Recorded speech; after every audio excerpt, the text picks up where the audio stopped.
This is the Lawrence County SportsNet, powered by LCAP. Gold heading back to Lawrence County. Your home for the County of Champions. Swing and a miss! A no-hitter in the WPIAL championship game.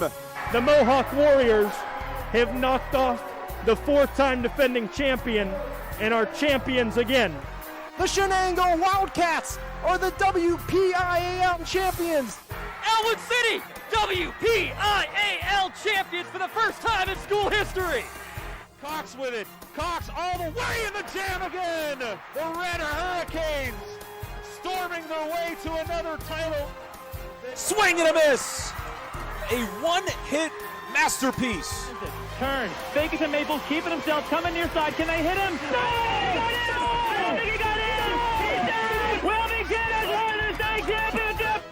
Strike three called. Put another notch in the belt. Memorial Spartans three-peat. And the Shenango is the 2021 2A Girls Champion. Your voice for Lawrence County sports.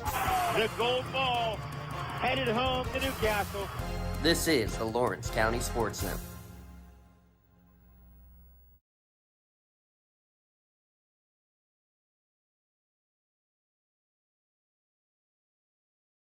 SportsNet, powered by LCAP. Tonight, it's Cornell and Shenango. Tonight's broadcast on the Lawrence County SportsNet and the Tribune Sports Network brought to you by You Deserve It Good. Luxembourg, Government, Kenny and George, keeping promises for over 8 years. Break at the zone. Jennifer Smoke this place.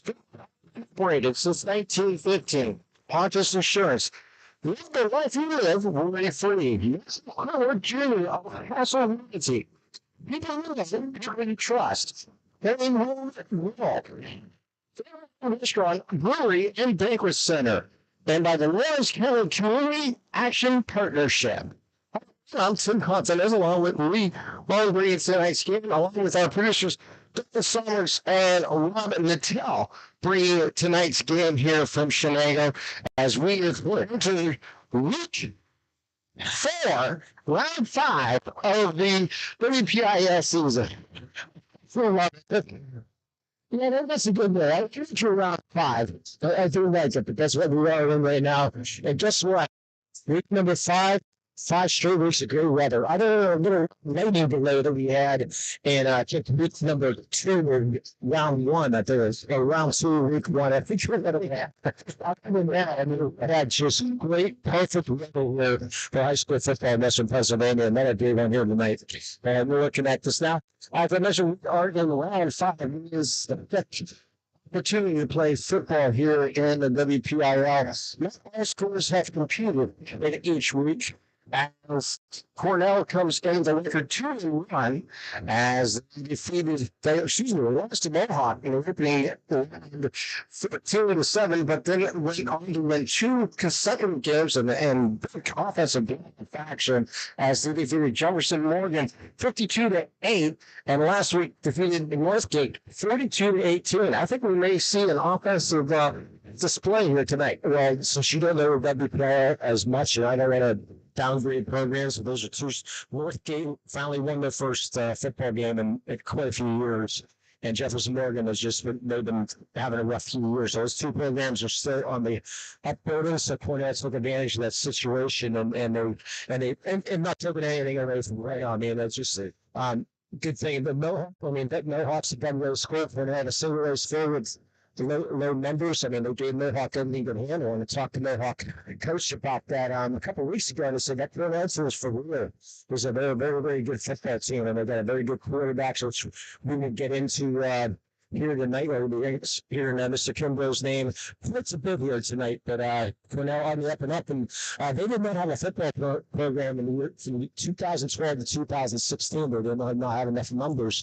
They had a co-op at Quaker Valley, and then they finally got the program back up and running, and it's a tough thing to do. They're And Boston at 7th-year coaching is returning 9 starters at both sides of the ball. So last year they were only 1-6. They struggled, but with all those returning starters this year, it's off to a good thing. And so far, so good for Cornell off that 2-1 start. Your insurance company is always on your side, but this is in Luxembourg. George R. This is find at rgkg.com and for a free consultation. Luxembourg, Gilbert, Kelly, and George keeping promises for over 80 years. Looking at Shenango coming into tonight's game against Cornell, they are winless in 3 tries. They had 1 game postponed against Elwood City on the 10th. We got to see them in the open game against the Shenango, and that was a game where we see them at times demonstrate that running game that they so much want to do. Yeah, and they still been struggling. They struggled again last week with that running game, but they're just too one-sided right now. They're having problems with that offensive line, trying to get them to gel and trying to create that holes. As well, you don't see because you're not a Steeler fan. But the Steelers having problems with that offensive line. It doesn't matter if you have Emmitt Smith or anybody behind the. You need some type of offensive line to get those guns. Shenango has been struggling with that. Hunter Lively did have 145 yards rushing last week, which is a good thing, but turnovers just killed him. They had 3 picks against them last week against Fort Cherry, and that's why they lost 35-7. I believe the score was the Fort Cherry. And they outplayed Fort Cherry 290-194, but when you had three pick sixes, it's tough to win ball games. So they're going to try to straighten that out here tonight. And we've got Sam Myers, the young quarterback, leading the way for Shenango.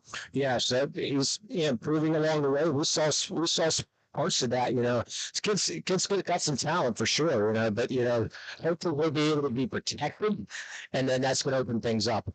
All right, let's take our first time out here on the LGKG pregame show. You're watching high school football on the Reynolds County Sports Network. Powered by LCAP.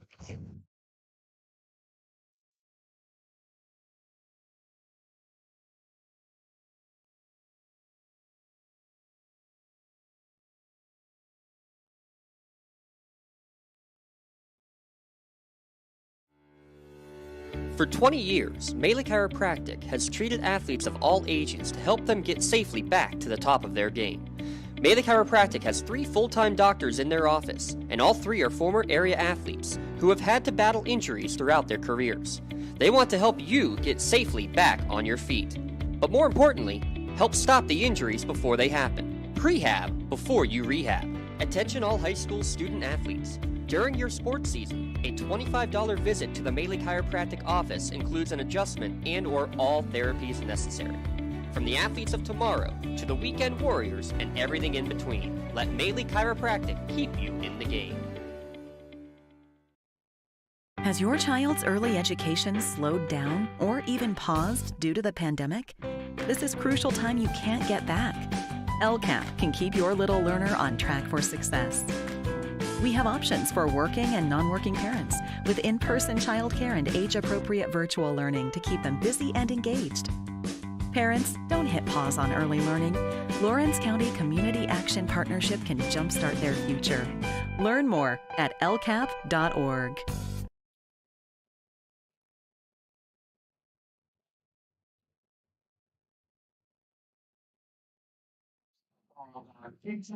And we're back to Shenango as we're ready for tonight's game. You're listening to Luxembourg, Gilbert, Kelly, and George pregame show.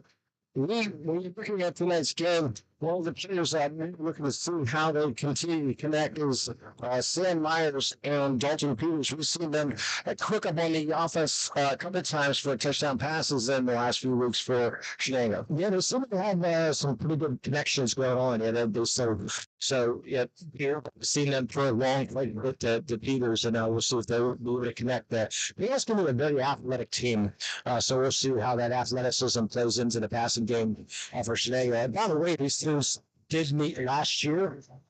Shenango beat Cornell 68-14 last year as Cornell struggled. And Reese Watkins last year against Cornell, 199 yards rushing and 6 touchdowns against this Cornell Blue Raiders team. So last time these two teams, Cornell beat Shenango back in 2011, they beat them 32-7. So we'll see if they can get back on the winning streak against Shenango Wildcats. The law firm And look from those AV attorneys are super lawyers. Luxembourg, Private, Kelly and George, who can keep promises for over 80 years. Call them at 724-201-1576 and let attorneys guide you through the legal process. And at UKU.com. At Luxembourg, Garvin, Kelly and George. We try cases and insurance companies know. All right, let's take one more time. All right, come back. Put you ready for tonight's game here for Shenango. You're watching Joseph's Marketplace, Newcastle's favorite family-owned hometown grocery store and coffee shop.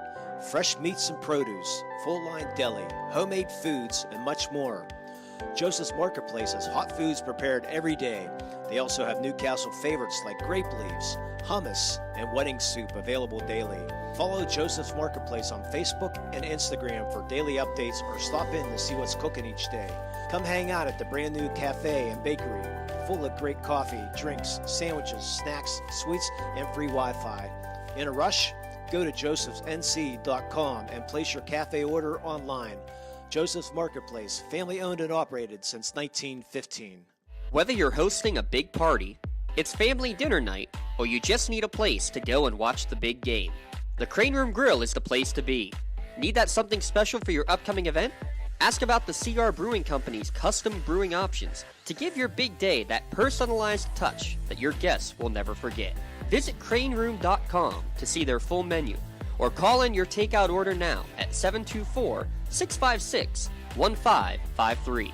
The Crane Room Grill and CR Brewing Company, a winning combination. In workers' compensation, my clients are oftentimes not receiving their wage loss. They're not receiving their medical expenses. LGKG, they come to us so that we can put them in a position to pay their bills. If we're keeping our promises, our clients are getting the justice they deserve.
Tonight's starting lineups are brought to you by Michael Pittsburgh Jr. in Castle Realty, catering to buyers, sellers, renters in Willis County and the surrounding areas.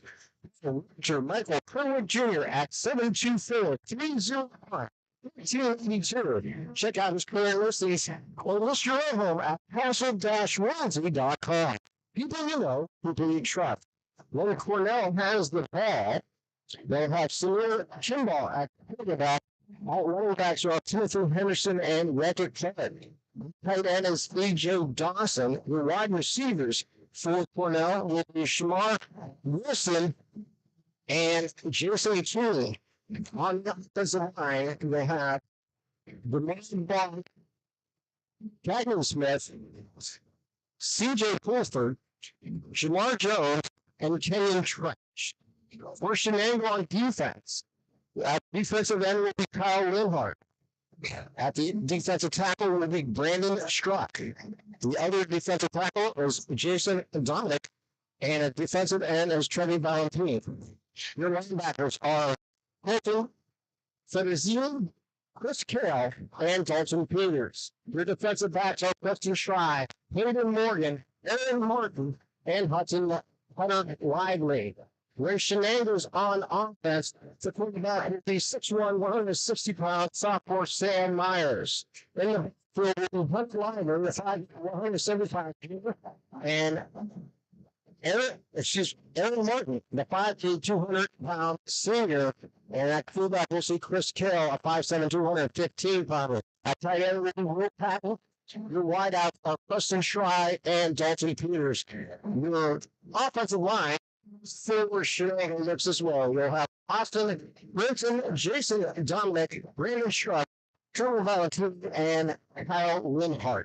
And that's your starting lineups tonight for tonight's game between Cornell and Shenango. Yeah, unfortunately, Shenango looks like they're short on members again tonight. It looks like only 22, 23 players stressed here for Shenango. So Cornell not out, but they're probably going to be in a similar situation. Also, their numbers is not the big numbers here.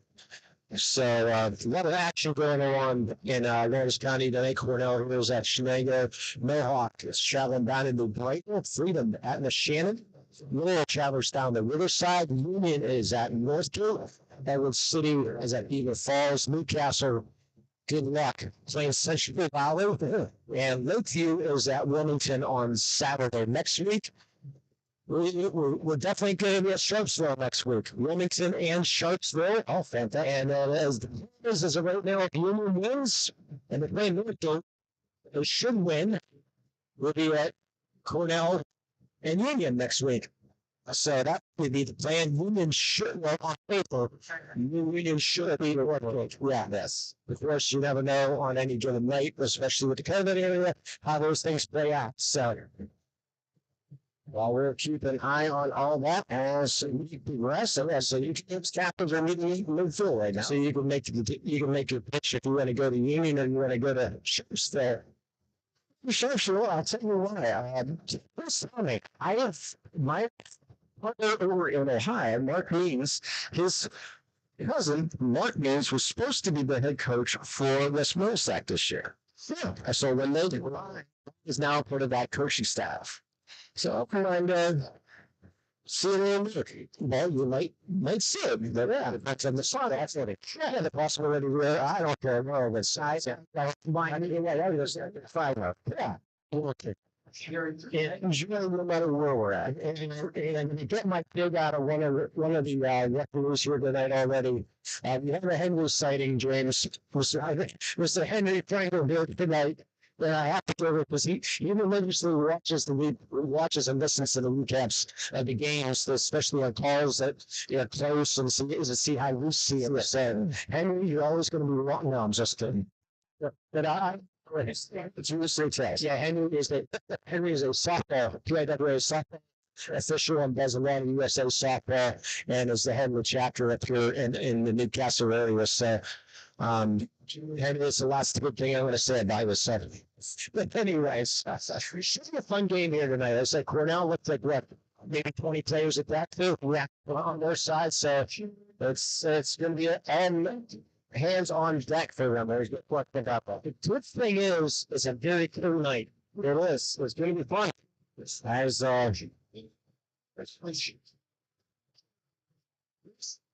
and deep shot receiver looks like Ryan Shotman to the left. And I believe it is Timothy Henderson to the right. And the Cavs get ready to kick it off as a nice deep kick to about the 15-yard line. We'll bring it across the 20 to 25. And really skips forward to the 55-yard line. And it'll be first down and 10. Yeah, like I said, for Cornell, this new turf here, Shenango, so a couple of years old, but used to that urban grass here. And I know my boss isn't listening, but she says she can always hear the the PA announcer from her house, so she lives somewhere close to this area. Yeah, so Irene, I forget what his last name is. That's a good thing since I'm retired. But anyways, I know she's not listening. But anyways, let's get to football. There it is. First down and 10 here for Cornell. Wow. Zero spread offense. Receiver, empty backfield. Yeah, gets the Kimbrough to keep it alive.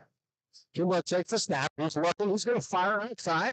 It's going to be a little too tall and dribbled and dropped. Going by Timothy Henderson. And they bring up second down and 10 for Cornell. Yeah, Kimbrough over 120 Reds rushing in their first 3 games. I don't know if these stats are up to date there. That was tough to find some of the latest information on Cornell last week. We tried our best. We do our best. So since we're doing a phenomenal job there, here's the second wow.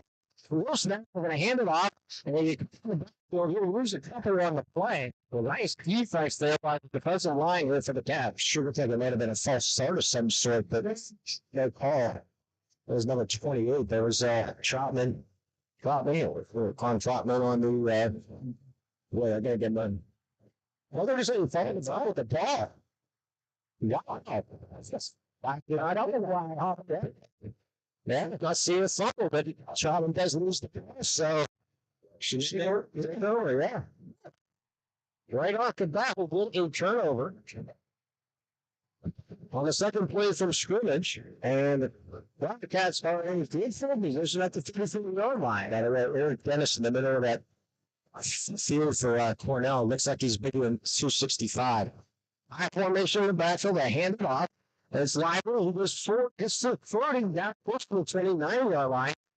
5 on the play. Yeah, we're in a big opportunity now for the Shenango Wildcats after you really struggled offensively all year long. Chance to get some points in the board over there. Second down and 5 on the 29-yard line. Just here in the first quarter. Shenango's taking over at the 34-yard after a fumble recovery. Who set in the backfield? 2 receivers, 1 at the 8. And then hand off again to Lively. Lively to his right side. He gets close to the 25-yard line. Just shy of the sticks. Open on the play. He has 2 carries and 9 yards to start the game. Again, we see Lively. He was up under that ball. Both arms around both teams. Run there. Definitely throw down territory here. So Myers gets the play in from the side. I said Lively had over 140 yards rushing last week. Is CJ Miller not playing tonight? Tries the receiver out to the left, and we're not moving up front. After in the back, where a few people were moving on that net. They killed him last week. The 3 picks, and plus they had, I forget how many penalties they had last week, too. So, I mean, that's the thing. They've got to stop. For that 5-yard penalty, they bring it back out to the 30-yard line, so they bring it up to 3rd down and 6. Yeah, and then up here for Shenango. And Dawson for Cornell mission is his 7th season. He's a long-time Alabama assistant and decided to come over here. Had the 1 year, and then unfortunately, the program shut down for 4, but it's got to back up and running. Lively in the eye, he'll take the pitch. He goes left side, half for him. Going to get close for fly. He's close to the sticks, and they're shy of it. But he man, the hand penalty going against the offense. So they use him. So they show me what they call. I'm going to say believe. Yeah, it's going to be yes. And so at the 30-yard line is where they're going to mark that holding penalty began. So I put it back at the 40-yard line, and it becomes 3rd down and 1. So once you 3rd down and 3rd down and 6, and now they're going to 3rd down and 15 facing here Shenango. How about the referee? I might tell that. That's a good thing. So Shenango faces a 3rd down and long now with 10 minutes here to play in the first quarter. Myers will be to the shotgun. New receiver set. That's out of your fires out, and who completes it? Gets it out to Schrei, I believe, and Schrei is going to be tackled over to the bunker side of the sticks, about 9 yards short of the first down. And this is about a 6-yard gain, about a 7-yard gain there. And we have a 4th down and a long 8 coming up here for Shenango, and they bring the tornado out.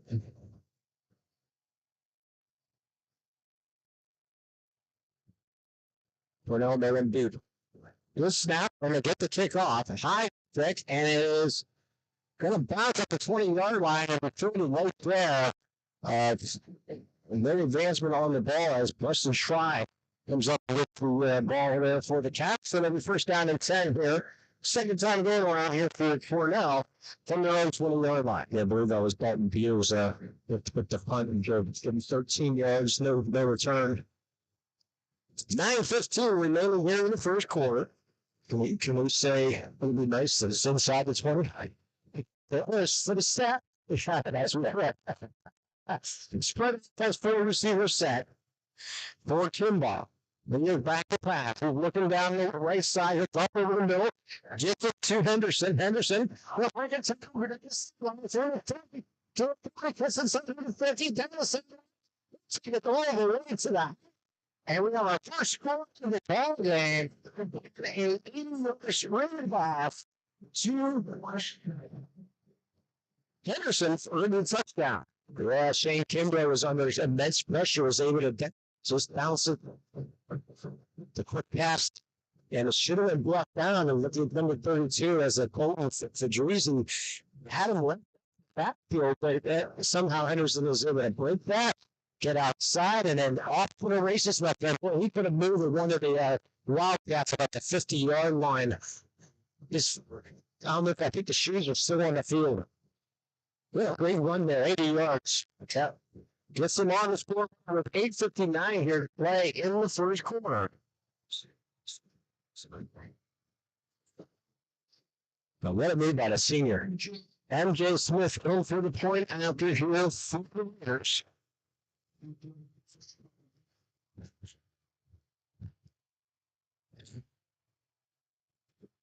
And that's the athleticism I was talking about earlier in the broadcast before the game.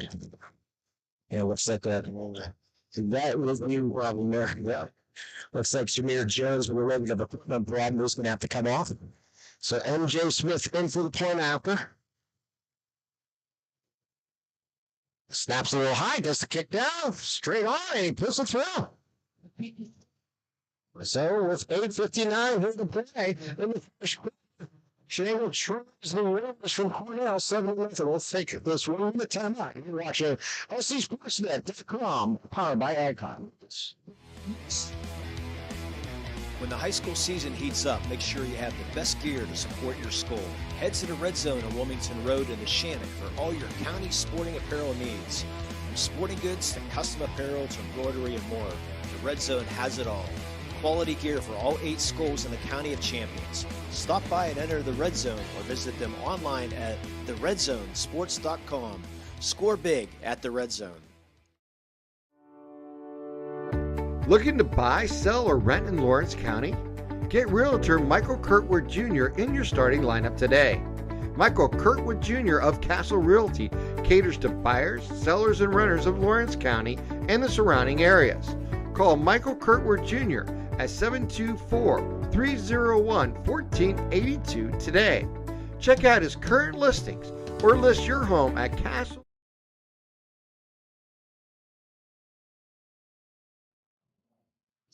And here's the kick. It's going to be thrown around the 17 line by the Cats as they break up across the 30, across the 35 to the 36-yard line. There's Preston Schrei with the return. And the Wildcats will be on offense for their second time here tonight. As they're now trailing this ball game 7-0. 8:53 remaining in the first quarter. Sam Myers is that quarterback. He's a 6'1", 160-pound sophomore. Hunter Lively is the featured back. Aaron Martin and Chris Carey will be in the backfield as fullbacks. We have 2 wideouts. We'll talk about that in a second here. There's the handoff again.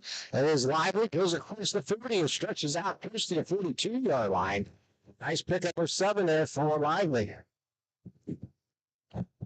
At wide out will be Preston Schrei and Dalton Peters. As we mentioned on the offensive line is Brinton, Dominic Struck, Valentini, and Reinhardt for the Wildcats.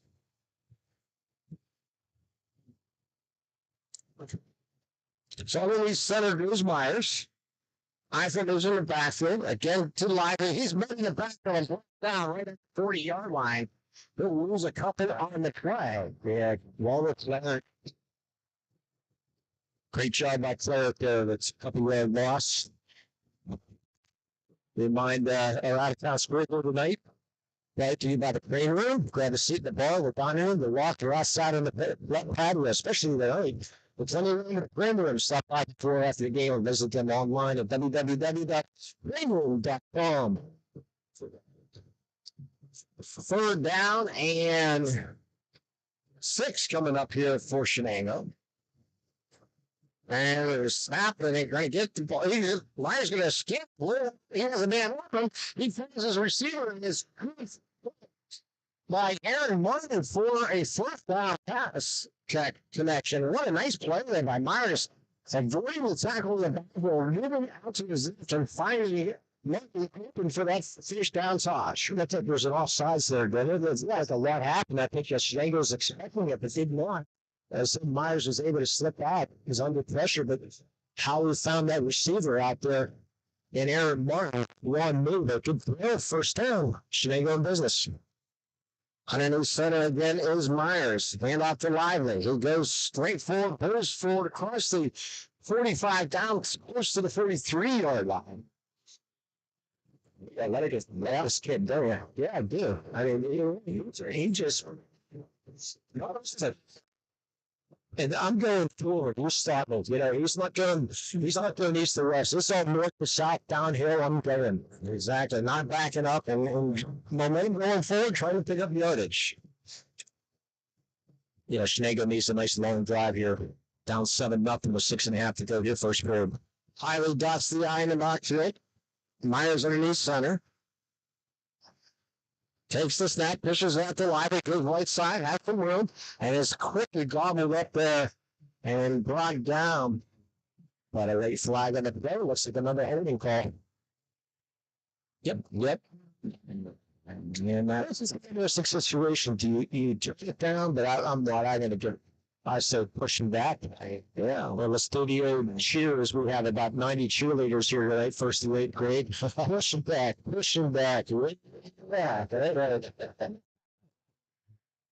yeah, we had the first and third grade group to cheer, the 4th, the 6th grade, and then the 7th to 8th grade, all the pregame routines here tonight from Shenango. So on cheerleading night. A lot of fun for them. Yeah, I bet those varsity cheerleaders remember when they were that. Exactly. Remember that. Yeah, how much they all turned talking to them, having fun with them. It's a great experience. 4 receivers set, 3 to the left, 1 to the right. Shotgun in his back to snap. And we're about Myers.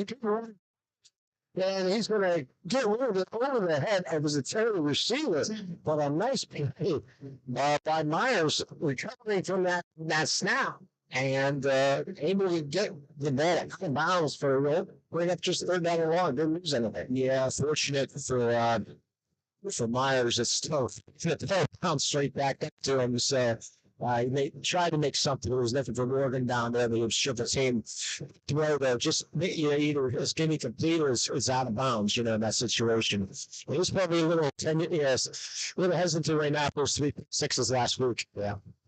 Again, they'll send 4 receivers in pattern, 3 to the right this time, 1 to the left. Myers takes the snap, he's back to pass, goes up the screen to Lively. Lively gets it, and he's going to be brought down immediately for no gain. They'll bring up 4th down to Shenango.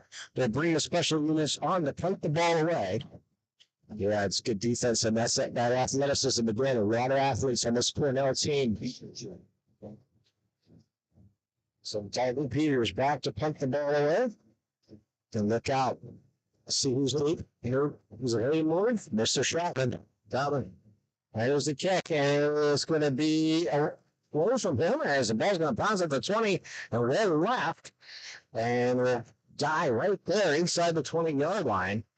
At a 19. That's definitely inside the 20. Yes, it is. That's a good point. I mean, the first one wasn't good, but it was effective enough to put him inside the 20. But when you have an 80-yard completion, how much you can do? Yeah, exactly. You didn't drop offense and put it, make your hot play along field, but sometimes you have to tip your hat.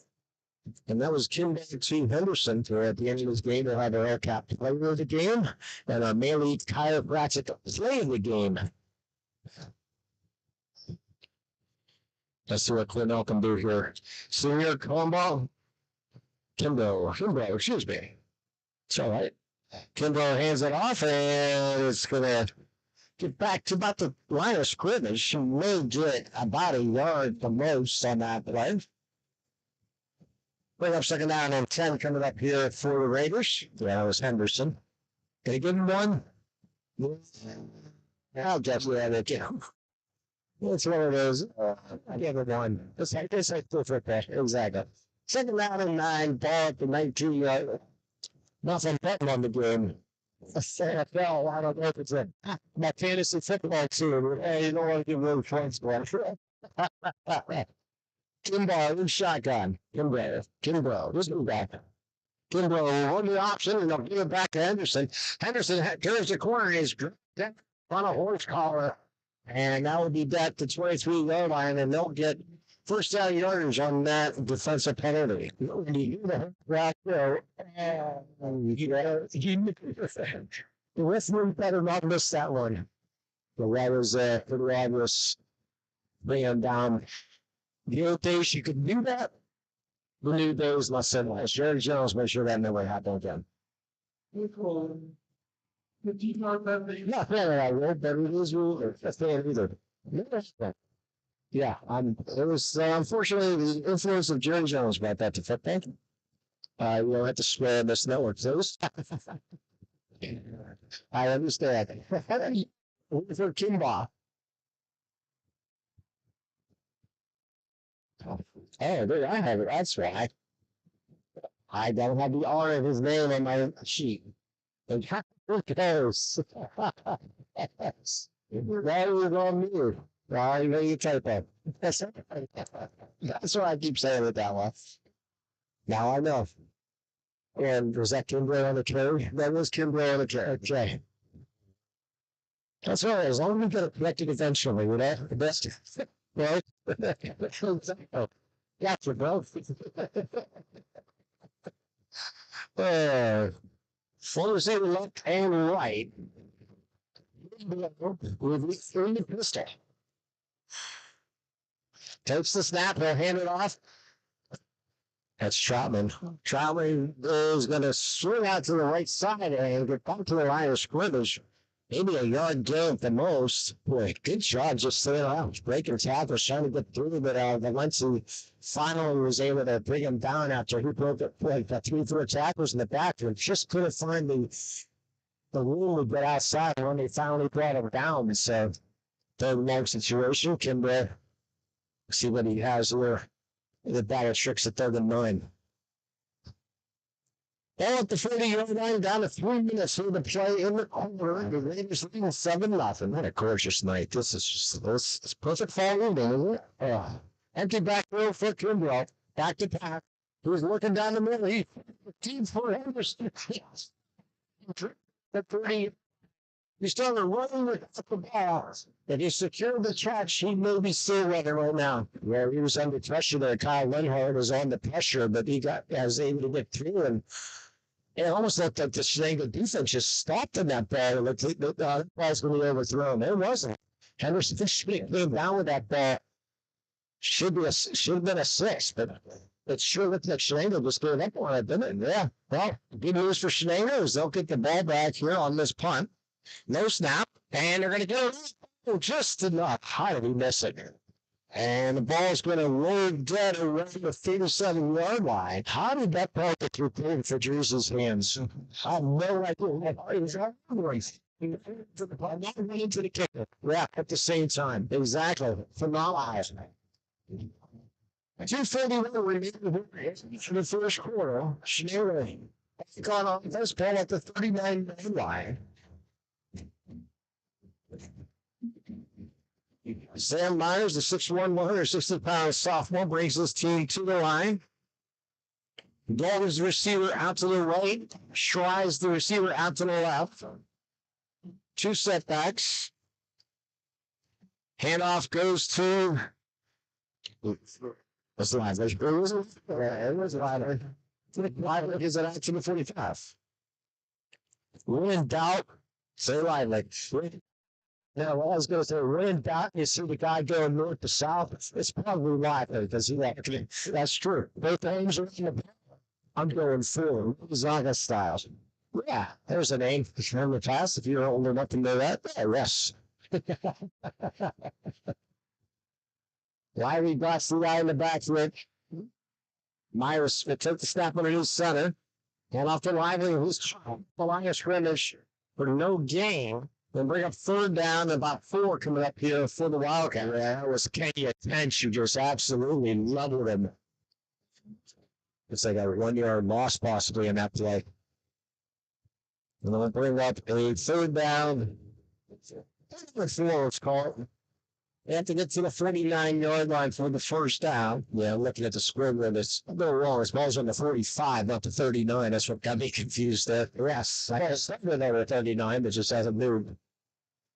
2 receivers set, 1 left, 1 right. I formation in the backfield. Lively's got the eye. He'll take the pitch. He'll go to the right side. He'll turn the corner. It's the 50 for the 1st down. But this may be negated again on a pending carry for the Wildcats. Yeah, it was actually Hayden Morgan with the carry who was able to get that outside, but be a 3rd holding call on the Wildcats here, more likely. Why look at the coach? Holding call right at the line of scrimmage. Yep, we'll back that up 10. It goes from 3rd and 4 to 3rd and 14. 1 minute, 17 seconds remaining. I didn't realize you were allowed to give the number in high school football. Yeah, I've been seeing that more and more with the when they have them mics on. I love it. I know the people. As far as years they weren't allowed. Yeah. Now maybe the PI never really changed that. I did not know that either. Back to pass is Myers. He looks. He's going to fire. He has Lively, but it fires not too far for his reach, and for incomplete, bringing up 4th down here for Shenango. And we'll give him our first smart shots reference of the night. He would have known right off the bat. Back in 2019. So student paragraph 2, section 5, -332. Yeah. So Dalton's in the play. All right, Dalton Peters. I miss that guy. It was special. There's no plan about it. And Hunter Morgan has to come off the ropes. He's got a little bit of blood on him, so he's going to have to get pulled off. And Baby George's going to check in for him. Henderson's deep to receive his kick here for the Raiders. The red blood rule came into effect about 10 years ago, probably. Yeah. Peters gets the punt off, and it's off the side of his foot. Going to cross the 50, roll down the sidelines, and go out of bounds at the 47-yard line. That one we can't praise. That's just a shank. It happens to every punter and every lever every once in a while. Unfortunately, the peak news is it wasn't kicking from his 10-yard line; it was kicking from his 35. Exactly. So the Raiders will take at their own 47-yard line with a minute 5 remaining in the 1st quarter, losing 7-0. We had an 80-yard touchdown pass a couple of minutes into the game. Kimbrough to Henderson. Kimbrough in the pistol. Takes the snap, and he's going to roll out, looking downfield. He's in trouble. He's going to take it to Henderson. He's to the 30. Let's take it. The second touchdown here. And the Raiders they're at 13-0 lead here with 51 seconds remaining here in the 1st quarter. Again, Kimbrough under intense pressure, 3 men on him, and finds the safety valve in Mr. Henderson. And Henderson goes left, no one around on the left side, so he goes at the 45-yard line, able to cut back in the middle of the field, and then just uses speed. And really, he's got some speed, my friend. 53 yards. Another touchdown for the Cornell Rovers. MJ Smith in for the point after. Straight on kicker. Can't see it too often anymore. Picks it up and throw. When it's 14-0. The Raiders leading the Wildcats here with 51 seconds, and they were the first. Let's take a 1-minute timeout. You're watching LCSportsNet.com, powered by AdCap. For more than 120 years, people have relied on Martindale-Hubbell's preeminent rating to select their attorneys. If you've been involved in an automobile accident, you should do the same. At LGKG, we have been preeminently rated for over 40 years. When a team needs to discuss their next move in a big game, coach calls a timeout. When you need to discuss your next move after your latest life endeavor, let Ponce's Insurance be your coach. At Ponce's Insurance, how we serve you is as important as the insurance we provide.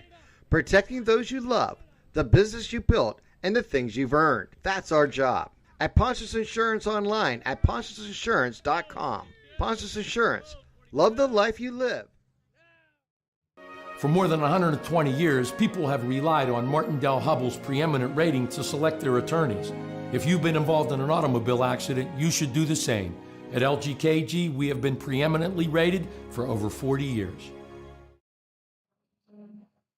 MJ Smith tees the ball up at the 40-yard line to kick it off here for the Raiders. And here's a short kick, and it's going to bounce, and it's another free pick. Going to chip on it at the 38-yard line. Jason Kane and Julian Fordyce had the opportunity and the ball that passed to them. I have no idea. I don't think it was an intentional onside kick. It turned out that way. Shenango really fortunate to hang on to that ball. Jason Kane went to jump on the ball and he hit it with his shoulder and pushed the ball forward. And the Wildcats took advantage of that opportunity to jump on it, and they'll have first down and 10 at their 38-yard line. 50 seconds remaining here in the first quarter. Play clock down to 9. They got to hurry here. They got the play in late. They're scrambling down to 5 seconds. Myers gets the snap off. He's looking. He's going to fire. He has a man open. Incomplete. Yes, incomplete. Yes. Henry said incomplete. And that was out to Aaron Martin doing receiver. And now this is the situation that Shenango keeps on finding themselves in. Down overs. Yeah, they were doing okay with this running game. Now it's like, okay, now we're down 14-0. We'll get something going. And I so sick with that. But actually, the Bullets is just killing them. Got 3 holding calls. Every time they've got across the 50, they've gone backwards. Unfortunately, the handoff goes to Lively. Lively has room, has at the 40, and is brought down at the 44-yard line. And I'll bring up a third down management coming up here for the Wildcats, and they do not have to run a play if they do not want. Yeah, we're about a second ahead. And let's see what they decide to do here. Third down and 1-4 coming up here for Shenango.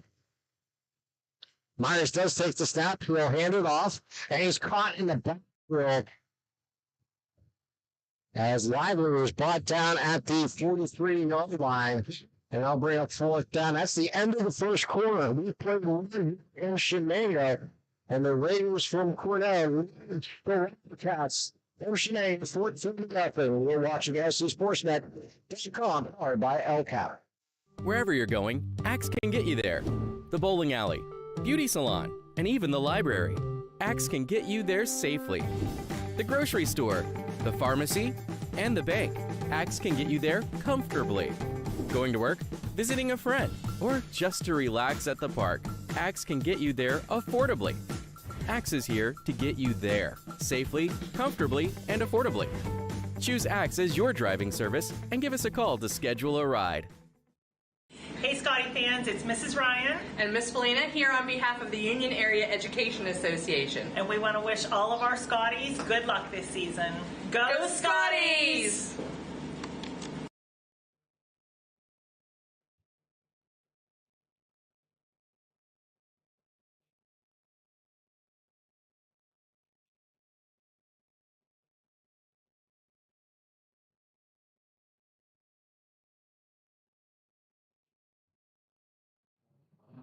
12 minutes on the clock as we enter the second quarter. Like Shenango, 4th down and 5 coming up here for the Wildcat. We want to get a chance. I want to share a little story of a pregame meeting that he had with one of the spectators in the press box that Mr. Dawson had been a kick out of. Peters gets the snap and punts the ball away. Deep kick as refilled by Henderson around the 21-yard line. Crosses the 25 to the 30-yard line. A flat fly at the end of the play. Was that a face mask? May have been. And interesting. While they sort this out, yeah, we came in the press box where the fans came in. Jimmy Dawson! Like, what? Jimmy! Rex. Your husband, Rex. As a kiss, Jimmy. Well, Denise Malkovich was on the Shenango scoreboard. I've been calling you Jimmy Dawson for how many weeks? Yeah, I Denise, thanks for tuning in. Thanks for being on the scoreboard, brothers. So, Mr. Dawson, she was saying hello to you for many words. She said, I said, 2 renegades. I don't know what it's at, so. Yeah, so that's a hearing call on Cornell. So, if looks could kill, but sure, I mean, look at my face of what she was saying to me when I was like, it was a fun celebration. Thanks to those. Pleasure meeting you. And we got a timeout taken here by Shenango. Yeah, it's our launches insurance timeout. Just like the teams go to the sideline, listen to the coach and discuss their needs. That's what you get at Launches Insurance. They put their attention to the things you own so you can devote your attention to the ones you love. Visit them online at PonceInsurance.com. PONTIUS. Ponce's Insurance. Let them life you live. It's worry-free. So with that ball, they move the ball back to the 16-yard line, and they'll start first down and 10 there. And Mike the Patriots, so making his second week in a row. Well, Dawson, Dawson came up to that. And at the half, looking for my at the half right here. Let me know about the half. It's the Detroit High School halftime show. Don Ramos and Chris Heflin press conference. We'll take a look at some of the big moments of the Newcastle natives as there's career in sports journalism. It's the Detroit High School Sports Network halftime show presented by SA Tires and Expert Tire. There's the pitch out wide. Henderson with the ball as he's going to cut in the backfield and block it. They still up. And do a think they're going to get up the safety? They should not. I'm going to say he'd be down about the 1 or 2 yard line. No, they're going to safety. They're going to give him the safety, which is surprising, yeah. And he's going to play too, yeah. Henderson, who scored 8 touchdowns here for the Raiders, got 8 picks in a safety. They're good. Now they're going to talk it over. I'm not even going to change that. It looked like in the grass, about the 5 yard line or so, and we got loose a little bit and back, and then we got pushed into the end zone. So, difficult call there for the officials. Yeah, I mean, I thought they did a look. Throwing momentum after about the 1 or 2 yard line. That would be my guess, but nonetheless, the officials are right there, and they knew that he was free enough. Attacking in the end zone. So he went into the end zone on his own accord. Coach Dawson talked to him a little bit about it, but right now the concern is with Henderson in the end zone. Yeah, he got powered on by a few players, and hopefully just the wind knocked out of him. So it's officially a 16-yard loss. 2-point safety for Shenango, so good for them that they'll get on the scoreboard. Unfortunately, bad for Henderson as he got hurt. And Cornell already not a big roster. And it was at Henderson already with those 2 catches for 133 yards. Yeah. This just walked in the This Malkovich just came walking in the press box. Yeah, my new friend, Denise. And she will follow me on Twitter. The scoring that each after was brought to you by Joseph's Marketplace. Newcastle's favorite family-owned hometown grocery store and shopping cart. Check out the brand new and bakery section, and you'll place your order to go online at josephsnc.com. Joseph's Marketplace, family-owned and operated since 1915. Yeah, it's not looking good before we start that recap. Mr. Henderson, Tim, was hurting that left shoulder. Like, he was back in the place, or forget it, I'm done. And there's Henderson on a 80-yard touchdown with reception from Kimball with 8:59 remaining in the first quarter to make it 7-0. And there's Kimball to Henderson again, this time 53 yards with 52 seconds remaining in the half, in the quarter to make it 14-0. And that's where we are at here. And then a safety.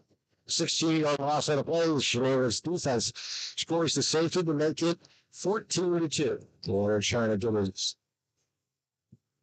shoulder pad back on, or trying to take the shirt off on the wrist. Not looking good there for sure. I see him kind of moving like this on the ground with his shoulders by them trying to pop in there himself, but wants to wait to see what happens there. So Shenango Cornell will free kick it off. Good kick. And it goes all the way to the 33-yard line. Right across the 40. Dances forward to 45. And is down there. So Shenango had an excellent field position to start this drive at the 36-yard line.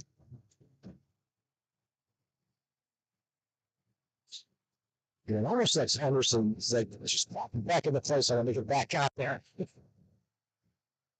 So it's these guys with football players love to play. They never work areas. You just have to run back for their own good. Myers takes the snap. They'll hand it off to Lively. They go forward. It gets back to the line of scrimmage for no gain. Good job by Cornell. The defense.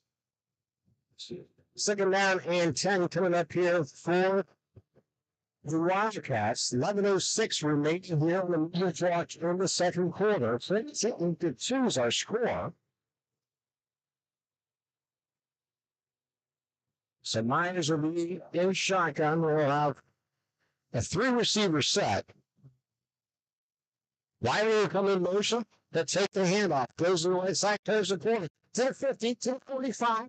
Pushes out for the first down. And a nice pick up there by Lively. Hunter Lively, a 5'8", 170-pound junior here for the Wildcats, picking up that first down. Unfortunately, the thing on blue right now is, okay, where's the flag? Yeah, there is no flag right now. That's a good thing. Shenango can handle themselves early with good run there by Lively getting that corner. Got first down. So first and 10, ball at the 44-yard line now of Cornell with 10:30 on the moving clock in the second quarter. Sam Myers will be underneath center. I formation in the backfield. Hand off again to Lively. Goes straight forward. Dives forward across the 40, close to the 39-yard line. Let it pick up a 5. Seems to be a feeling there with Lively and 5. For sure. It's good job of that offensive line. That's Trevor Valenti having a nice game in that offensive line. And we're going to get another Paulson's Insurance timeout. Thanks to Paulson's Insurance for sponsoring these timeouts this year. All great sponsors. I almost stopped the crane room and at home last night from the where was I last night?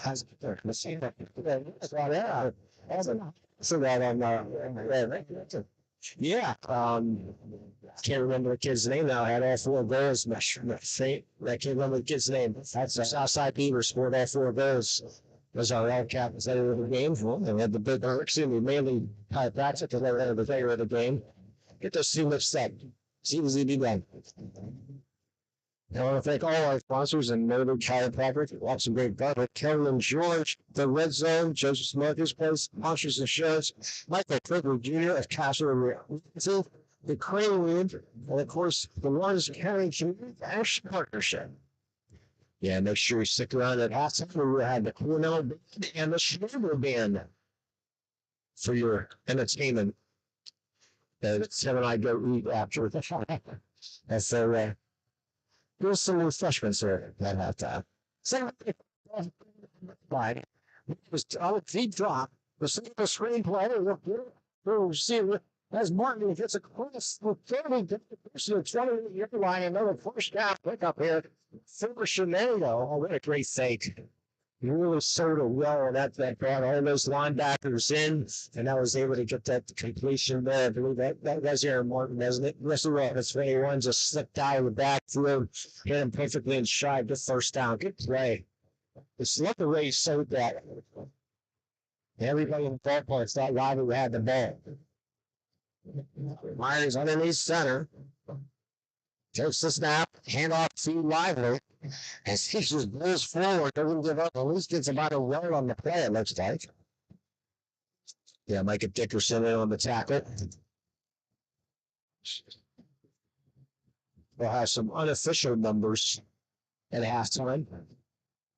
Second down and long coming up here for Shenango. This is a presentation of the game here for the Wildcats. Am I saying official? Am I saying official? But that's the official. They're in the ballpark. Unlike our soccer expertise last night. Receiver set under the line. Myers is shotgun. Takes a low snap. Looks downfield. Will fire across the middle. Has his receiver. As he tried down something with 10 down for a first and goal situation coming up here for Shenango, and they have entered the red zone. Make sure you stop at the red zone on Warrington Road on Shenango for all your sporting apparel needs, sporting custom apparels, embroidery and more. Visit them online at the redzonesports.com. Screw big at the red zone. Where they're down on clamps. Yes, it was last night during my broadcast. You know that I collect the high school nickname T-shirts. Yes, I have a local guy that I live in Butler that does my T-shirts. Well, he went through.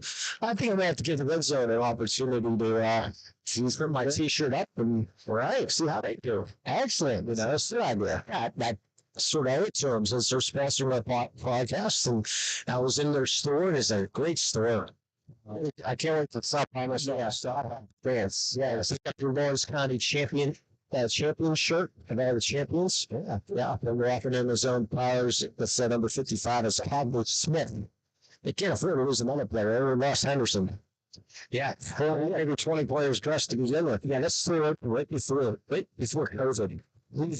And what a group, what a bad time. Do you think everything like this is going to be that they survived that whole thing and they're just doing great. Thank you for the shirts they printed up and everything. So, Shenango in business here. Ball at the 5-yard line. The sophomore breaks the huddle. Comes to the line of scrimmage. Then underneath center. High formation in the backfield. Lively. They bring one in motion from left to right. Get to Lively. Lively goes up the middle. This is supposed to be.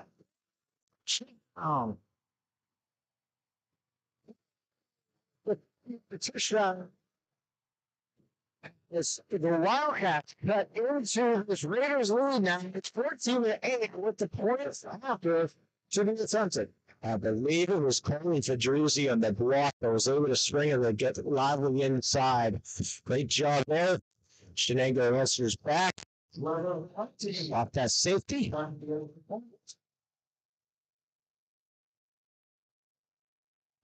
The length of the point is up.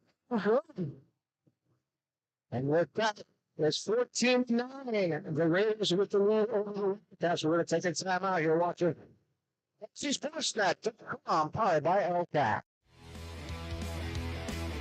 When the high school season heats up, make sure you have the best gear to support your school. Head to the Red Zone on Wilmington Road in the Shenango for all your county sporting apparel needs. From sporting goods to custom apparel to embroidery and more, the Red Zone has it all. Quality gear for all 8 schools in the County of Champions. Stop by and enter the Red Zone or visit them online at theredzonesports.com. Score big at the Red Zone. Looking to buy, sell, or rent in Lawrence County? Get Realtor Michael Kurtwood Jr. in your starting lineup today. Michael Kurtwood Jr. of Castle Realty caters to buyers, sellers, and renters of Lawrence County and the surrounding areas. Call Michael Kurtwood Jr. at 724-301-1482 today. Check out his current listings or list your home at castle-realty.com. People you know, people you trust.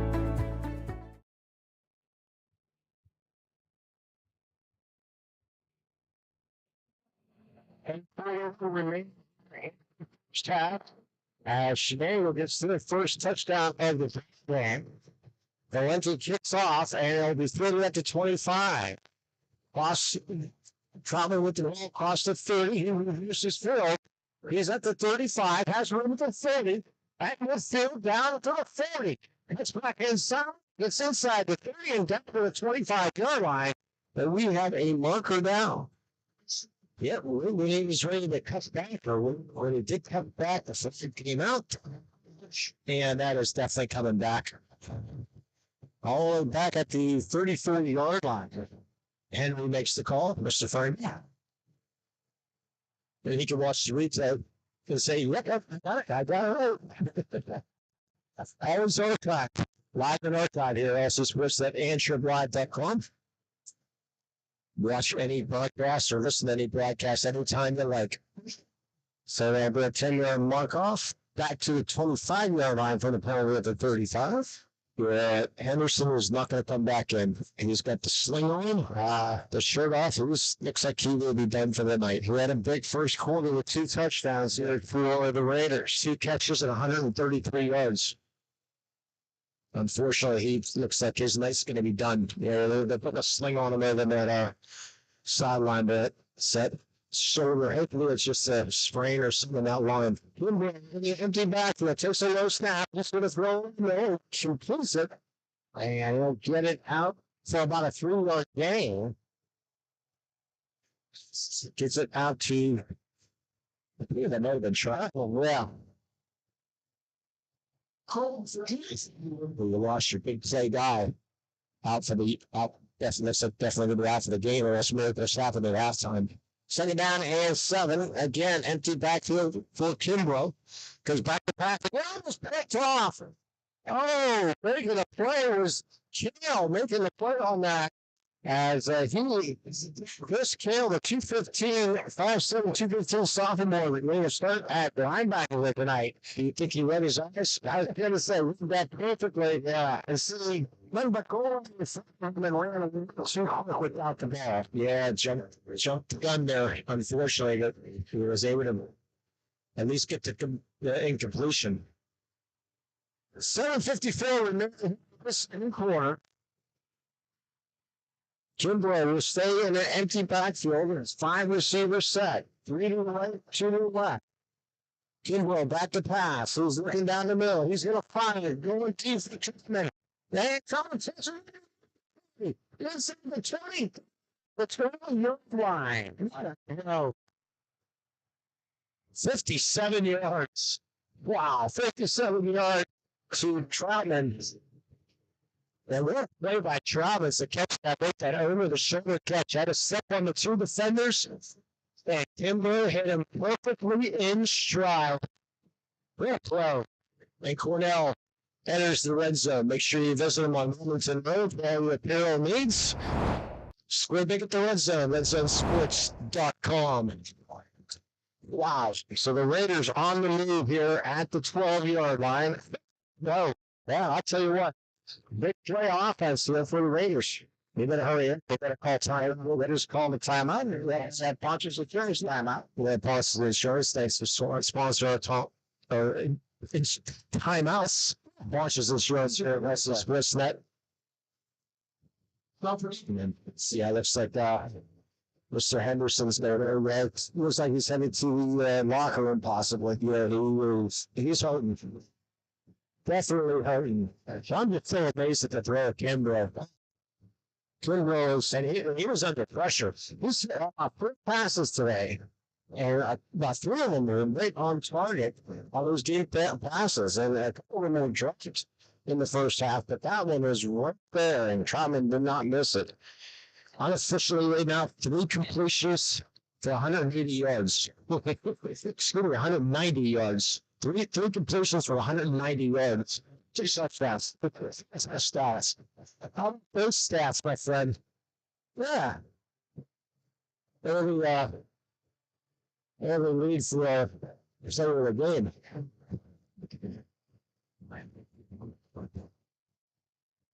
Kimbrough in the shotgun, takes the snap, he'll keep. And he'll spin at the tap and gets inside the 10-yard line as they move the puck. He's still really inside the 10. Wow, a team effort there to push that ball inside the 5. Is that a first down or not? Now they're stop the clock as he get inside the 2. And they have. They're going to take a look at it, and they're going to say first down. First and goal coming up here for Cornell. Yeah, he got pushed forward 5 yards. Yeah, he gets just churning. And I read it sure to get pushed. It wasn't 15 10s around him, just getting pushed forward. So good job by Kimbrough. Get the first and goal. His offensive line got right behind him and kept pushing forward. Full house backfield. Tight formation, and there's a quarterback keeper. They'll do it again, and they'll get close to the goal. Touchdown. Kimbrough into the end zone, and the Raiders answer right back to extend their lead now to 29 with 6:33 remaining here in the second quarter. Yeah, you can see this. That was going to be the strategy right there. Just bunching forward, lean forward. Just go, and we're going to push you in, and that's exactly what they did. So great answer here by the Cornell Raiders. And Joe Smith in through the point after. So 2 straight-arm kickers here tonight. Yeah. We don't get to see that too often. There's a snap in the hole, and he gets it off. Do they go to the throw? All right. So with 6:54 remaining in the second, taking a little bit of time. It's 21-9. Cornell leading the Wildcats. You're watching SportsNet.com, powered by LCAP. When a team needs to discuss their next move in a big game, coach calls a timeout. When you need to discuss your next move after your latest life endeavor, let Ponce's Insurance be your coach. At Ponce's Insurance, how we serve you is as important as the insurance we provide. Protecting those you love, the business you built, and the things you've earned. That's our job. At Ponce's Insurance online at poncesinsurance.com. Ponce's Insurance. Love the life you live. Wherever you're going, Axe can get you there. The bowling alley, beauty salon, and even the library. Axe can get you there safely. The grocery store, the pharmacy, and the bank. Axe can get you there comfortably. Going to work, visiting a friend, or just to relax at the park. Axe can get you there affordably. Axe is here to get you there safely, comfortably, and affordably. Choose Axe as your driving service and give us a call to schedule a ride. Here's the kickoff. It's return across the 30. Close to the 35-yard line. It'll be first down and 10 for the Wildcats at their own 35 to start those drives. 6 remaining here in the second quarter. And thanks to the Canadian for all the scores scrolling across the bottom of the screen. We're breaking up 14-7 on Mohawk. Oh, they got a game. That's the surprise of it, right? Yeah, some big games going on around the WPIA. The 2 biggest ones, North Allegheny with Central Catholic, and then Bell Vernon and Thomas Jefferson, and 2 star power games this weekend around the WPIA.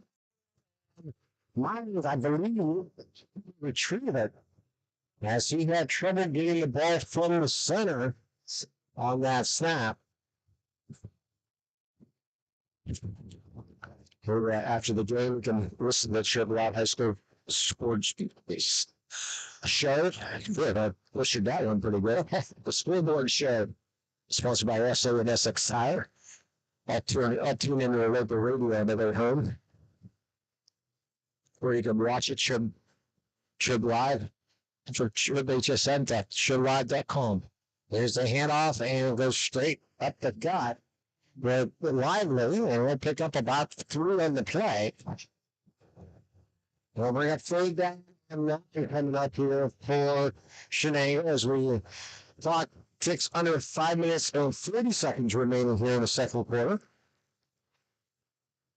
Yeah, we haven't seen, I don't know if we saw pictures of the Bell Vernon turf. They call it the beach. Oh, the gold turf. Oh, good shot. Yes, I gold turf. Love it.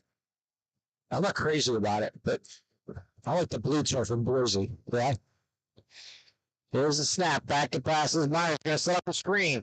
He gets it to Martin. Martin crosses the 35 up to the 37-yard line. And I bring up fourth down and a punting situation here for Shenango, and Martin goes down on the field. Well, that was a great read there by number 7. That was Walter Claret, who was able to recognize that screen pass and was able to break that play up. You know, it was just limited to damage, and down you said the injured player there. Just cramps. There's some the cramps going on tonight. And not really a hot night, no. And well, maybe that's part of the thing is you still need to hydrate, and sometimes always need to hydrate. Yeah. Central Valley leading over Newcastle 7-0, 10:35 to go in the first half. So they're giving Central Valley a hand there tonight. Central Valley, which are a really strong team. Newcastle have their hands full. But so far, so good for them. See what the Red Hurricane can do. Leechburg leading Springdale 21-8. Big game there for the Blue Devils are off to a great start. Up in District 10, Sharon leading Fort LaBeouf 26-13, or Fort LaBeouf, is it? I think it's LaBeouf. It might be, I don't know. Some of your scores going around, and unfortunately, Central Valley is leading Newcastle 28-0 in the second quarter. Boy, that changed quick, didn't it? You don't want to miss anything at halftime, as we'll have both marching bands performing the full performance here alongside with the HSSN halftime show. So some fun, unique visuals coming your way here at halftime. There's the picture of the turf. Oh, yeah, look at that. I like that. Yeah, the gold turf. The gold turf. Also at halftime coming up, the Trib Live High School halftime show. Don Weber hosts a Chris Harlan press conference and take a look at some of the best moments of the Newcastle natives as seen in his career in sports journalism. It's Trib Live High School Sports Network halftime show presented by SA Tire and Expert Tire. Yeah, look for you'll be hearing this name at Quentin Martin from Bell Vernon, just an outstanding athlete. He's going to be getting recruited by a number of schools here pretty soon from Bell Vernon. So it's almost halfway through the season. Yeah, football. Yeah, we're in round 5. Yes, some schools are having some issues, and that's to be expected. Unfortunately, Seneca Valley and Northern just got canceled, and they just ruled Northern as a forfeit now. And then Slippery Rock, they got canceled late. We got canceled on Thursday afternoon, I believe. Oh, wow. So they're sort of looking for it. They got canceled about a week before, I think it was, Slippery Rock. They got canceled. They got a game late, though, against, I thought they got a game late. Yeah, I can't remember who they were, but that's kind of tough, when schools come in these situations, and if you have to follow the protocol, and unfortunately, sometimes the protocol is late. You got to do what you got to do. And exactly, yes, it's today's world we live in, unfortunately. Grab a seat at the bar, in the dining room, in the loft, or outside on the patio. There's plenty of room at the Crane Room. Stop by before or after you visit at www.craneroom.com and ask for the Q sauce for your wings. Here's in formation.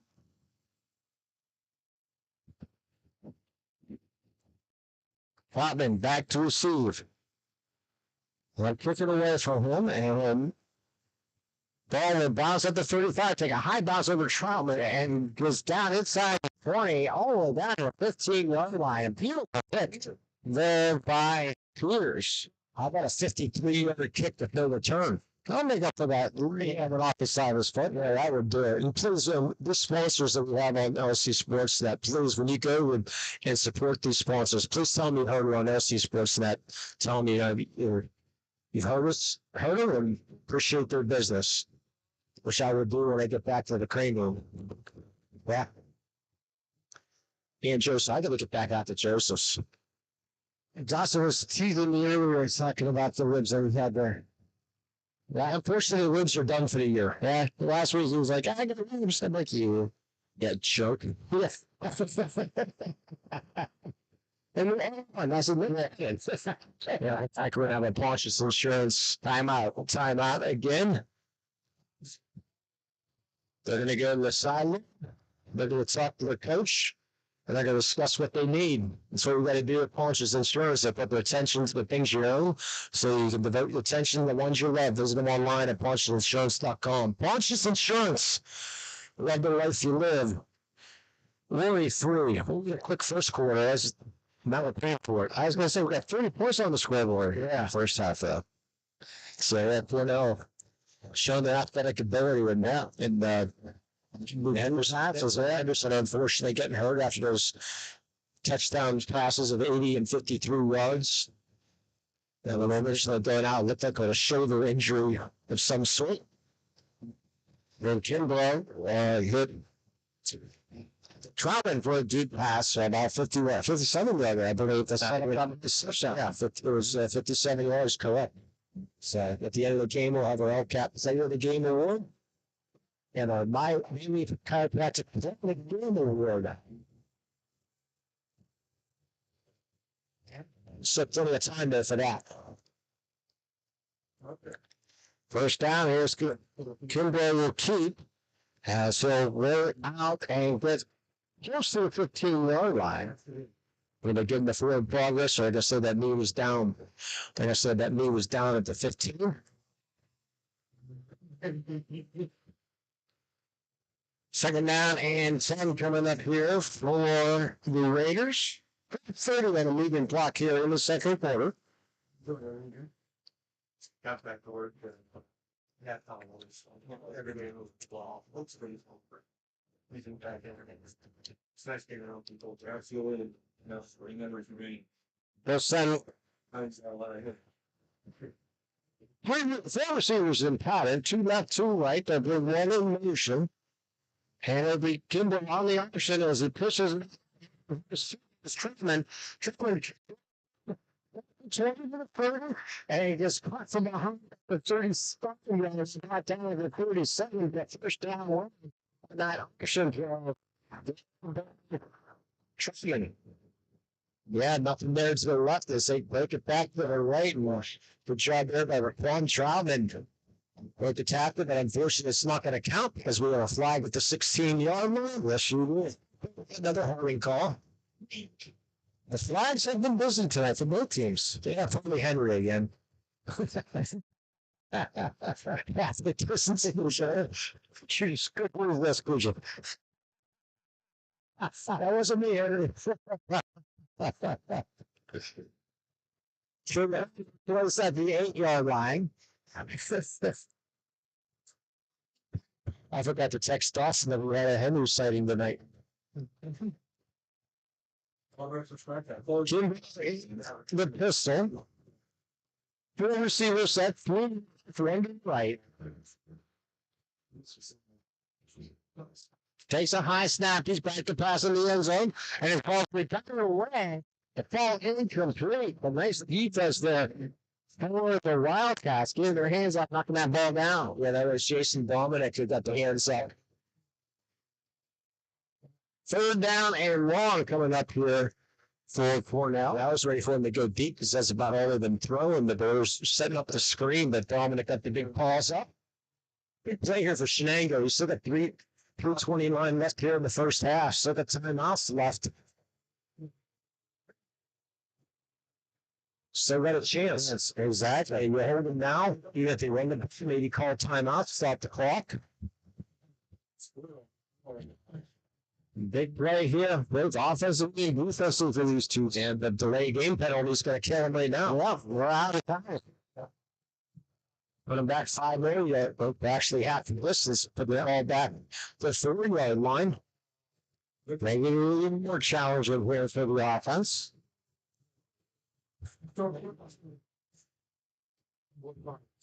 They do it right here, Shenango, don't they? Feed us the press block. Yeah, the referee and microphone. Not too bad. Play clock running, you got to handle it. Thank you for Shenango for doing everything for us and making us feel welcome and give us a great space here to broadcast.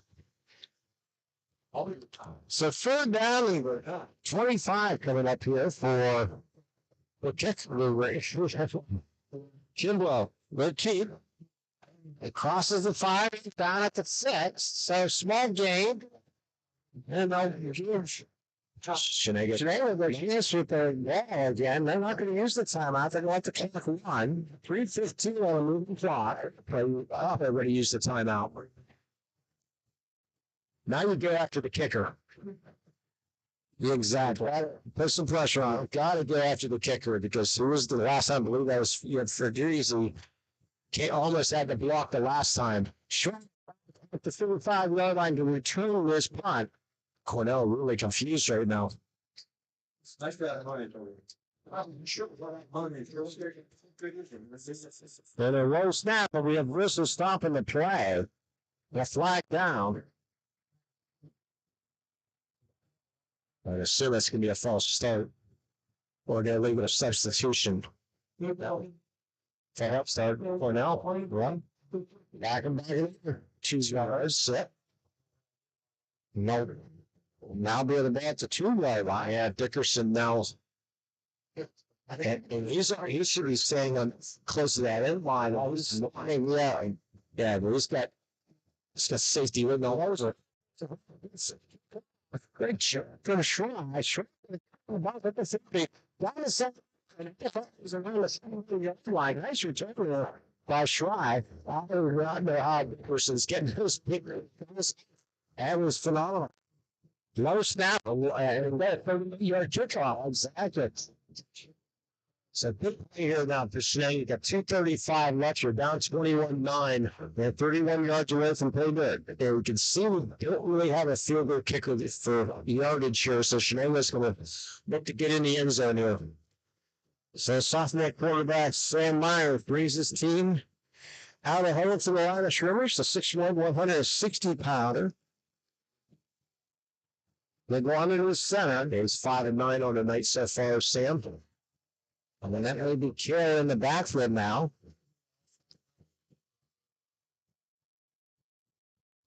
And the handoff goes wide. Get close to the 26-yard line. So when that was Morgan on the carry. What a nice tackle there by Shamar Wilson. Looked like he was going to gain the corner. Wilson was able to grab that ankle and bring him down. Clock continues to run. We're down to 2 minutes, 10 seconds remaining here in the first half. Shenango, no hurry. You don't want to give Cornell any chance to come back. And they're probably still afraid about those pick sixes too from the past week. Two receivers said one left, one way. Handoff goes to Morgan. Maybe someone gets tricked up. Close to the and the shove it down. Don't stop the clock while they reset the steps. Yeah, buffer sure Morgan. I thought he's selling a Cornell receiver that moves defender to move forward 2 more rows, but they did not see it that way.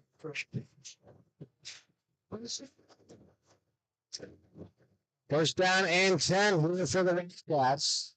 Down to 95 seconds remaining here in the first half. Pitch goes to Morgan. Morgan goes left side. He gets the corner to the 15. Not down. 14. We'll pick up about 7 on the play. So instead of Wiley getting the ball, they're going to share the duties to Hayden Morgan. The Marcus a little bit more speed. He's a little bit more east-west than Wiley to north-south. So best combination between these two right now. Down under a minute. Second down and 4 coming up here for the Wildcat. I'm pretty sure there's still 2 timeouts. They'll bring the tight end motion. They'll hand it. It's more. Yeah, who's going to get knocked out of bounds? I'll stop the clock. I want you to fake two. Janer's 2 on the play. Yeah, short of the first down, though. Was that plenty of time? You got 43 seconds. Clock will stop if you get the first down. You get a long one like that. See what? Don't choose to do here on a 3rd down and 1. I was thinking to Lively. The Lively's in the fullback situation. And Morgan is at the tailback. And off to Morgan. Morgan jets to the side, picks up the first down inside the tag. That'll stop the clock as they reset the ball for field goal. As we are in the zone once again. What a great job by Hunter Lively on the block. Redzone.com. All your apparel needs. And the Process Insurance timeout here taken by Shenango. Please go visit the Red Zone. Pick up your Red Zone apparel. Anything you need. I'm going to be going for a shirt printed somehow with my 50 high school nickname shirts. There you go. You can get what you need to get. At the RedZoneSports.com. Interesting that Shenango's going away from Hunter Lively and put him into the feedback zone, yeah, and using Morgan now as one of the speed options. So it'll be first and goal from 8. 33 seconds remaining here in the second quarter. That you need to remember the shirts I ordered now. the two nicknames I got, can't remember if they're off. I'd have to go back. I'll be surprised when you call us. You get us already. Great pickers. I have great pickers. Yeah, great pickers are done. Okay. Yeah, I had to get them in my other Pennsylvania shirt. The Bubblers. Oh, the Bubblers. Springs. And the Concrete Kids of Northampton. And my Pennsylvania shirts. Excellent. Yeah. So you have the criminals from Arizona. Did I get them? No, I got the Maniacs. Okay. I did not get the Criminals. Okay. Is it the Criminals? Is right? Yeah, I believe so. Yeah, because I'll go and check. I thought they were in Arizona. Oh, yeah. Yeah, we got some funky ones. There's some great names out there. There's no question. But still the Arkansas School for the Deaf Leopards. Yes. It's fantastic. One of the better ones. Myers takes the snap. There's one. He's going to look the tape, and he was going to roll out the 28 seconds. We picked up the yard on the play. Henry up second down and goal. Rick over there, Henry. He took a fall. Tripped over, slipped over there. Henry, no. Henry. But yeah, excuse me, Myers was rolling out. He had Lively. It looked like around the 2-yard line, but just couldn't sneak the ball over to him. And instead of taking a chance of making it incomplete, he just decided to be safe and get the 3-yard gain. Second and goal from the 5. Now for the Wildcats. 20 seconds remaining in the second quarter, and we have a time taken by the Wildcats. Because the play clock was down to 1, so they had to use their last purchase insurance timeout.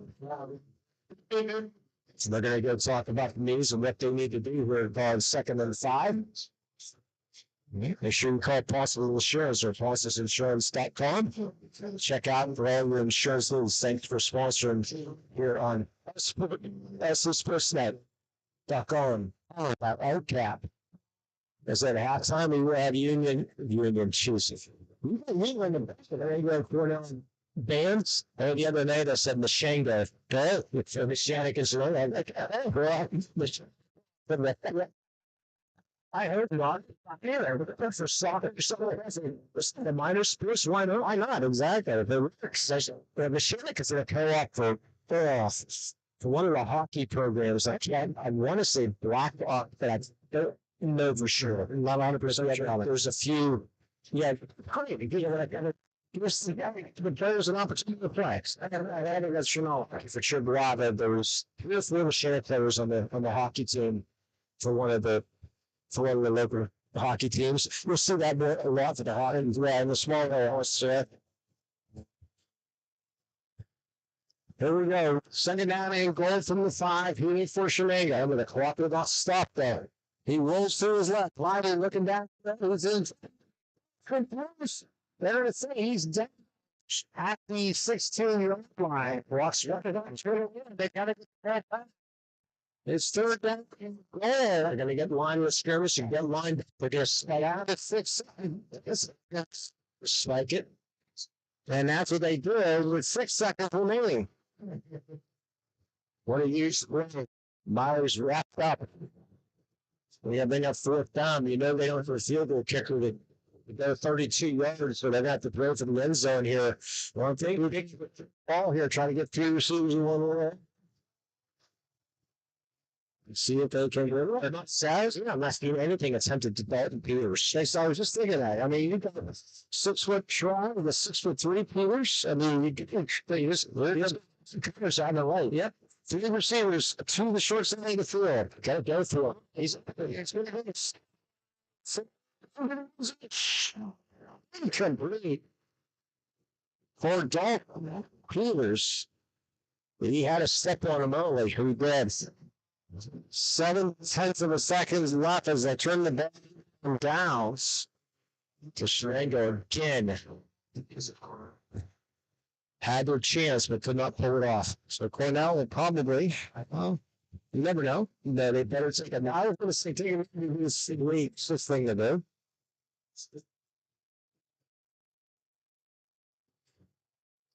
There would have been a big play offense here in the first half. But they're lining up in the safety position here. And then they'll take the lead and now end the first half. We'll score back 21-9. The Raiders lead the Wildcats. They're very fast paced and a very high scoring first half. Yeah, pretty good first half. Sloppy by both sides. Some turnovers and some penalties that really killed Shenango. And see what happens in the second half. See what kind of adjustments Shenango will be able to make here. Stay tuned for halftime. You don't miss anything during halftime, as we'll have the marching bands and full performances along with the HSSN halftime show. All the fun and unique visuals coming your way right here on LCSportsNet.com, powered by LCAP.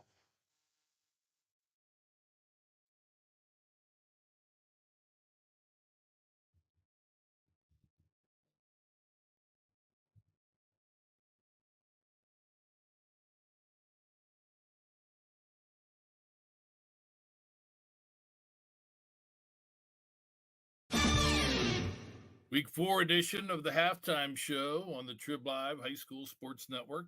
Don Rebel, Chris Harlan. Our little get-together sponsored by SC Tire and Export Tire, your local tire experts. They work hard to earn your business. They have your size tire in stock installed today. All the best brands at the best tire prices. SC Tire, Route 51, Bell Vernon. Export Tire, Old William Penn Highway and Export. Check out their Google reviews if you're shopping for tires online. Well, every week we get together with Chris, and he offers his expertise on certain particular subjects. So this time we would get his expertise on the subject of Chris Harlan. This is let us begin with the first ever Chris Harlan press conference. I'm used to asking questions. I'm not used to answering questions. He's a nervous Nelly.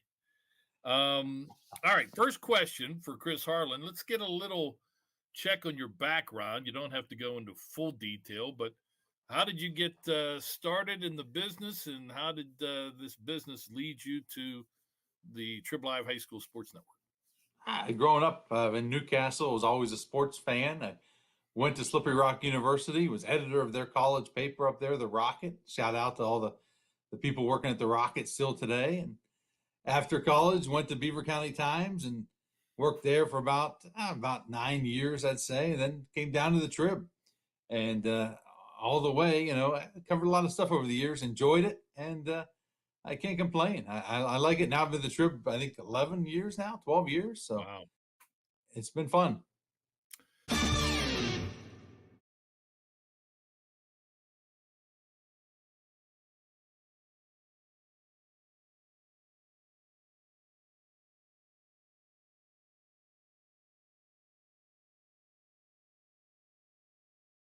we're calling earworms. That's right, like a song that has crawled its way in. To leave you tonight with an endless loop of smash hits that will keep you whistling and humming for days. We'll kick off our show tonight with infectious melodies of songs including Rosanna, 8675309, Jenny, and Build Me Up Buttercups. Take it away, Raider Marching Band.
How are you?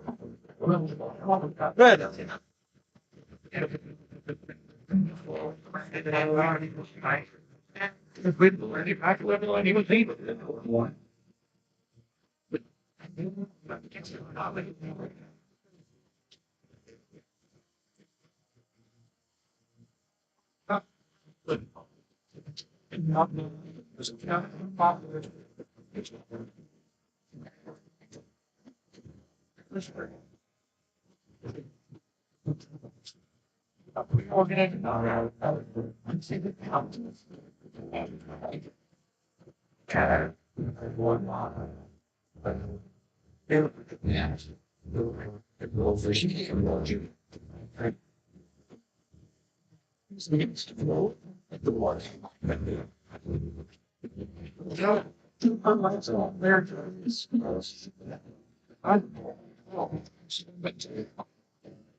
Next song in our collection of contagious, catchy tunes will feature Jada Jenkins, Angel Matu, and the Raider Color Guard dancing away to Wham's mega hit, Wake Me Up Before You Go Go.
Before we close our show, we'd like to thank the Shenango Marching Band and School District for having us here tonight. Hey crowd, have you ever been Rick? That's when you think you're going to hear one song, and bam, Rick Astley's mega hit, Never Gonna Give You Up, comes tearing through your speakers. Well, please join the Raider Marching Band in moving and grooving to our final selection, Never Gonna Give You Up.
Ladies and gentlemen, your section of senior drum major Sophia Bob, please welcome to the field the Shenango Wildcat Marching Band. We'll open our performance this evening featuring the music of three brothers from New York City, Adam, Jack, and Ryan, otherwise known as the indie pop trio H&R. This hit single won a Billboard Music Award this year for Top Rock Song. Here is Bang.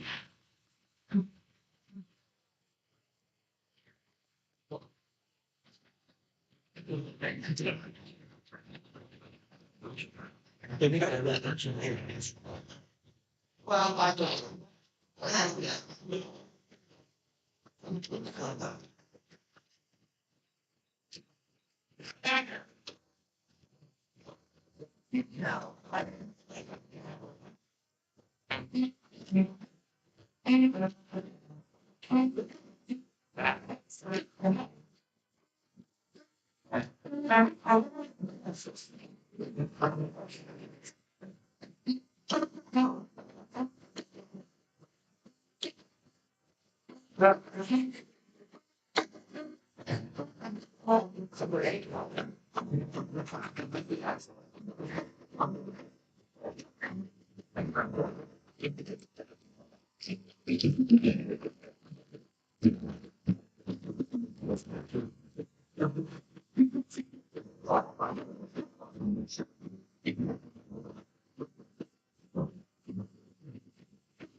Our next selection from AJR was composed and recorded in their living room in 2020. We now feature our auxiliary to this hopeful tune, Way Less Sad.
We close our show this evening with a song that earned AJA and AJR a certified gold record, released in March of 2018 from their second studio album.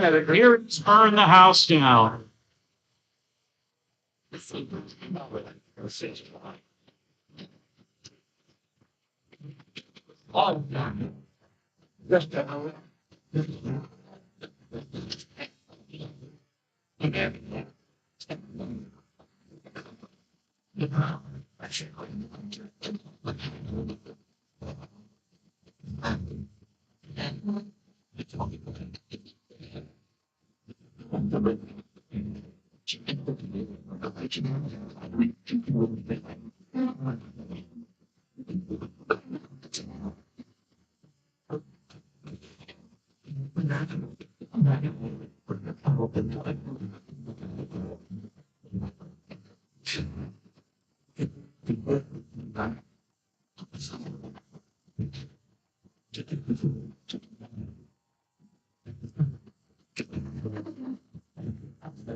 The Shenango Wildcat Marching Band is under the direction of Mr. Doug Butchie. Assistant directors are Mr. Cody Hortz and Mr. Ken Stewart. Patron advisor is Mrs. Tina Notius. Dance line advisor is Mrs. Kelly Project. Thank you and good evening.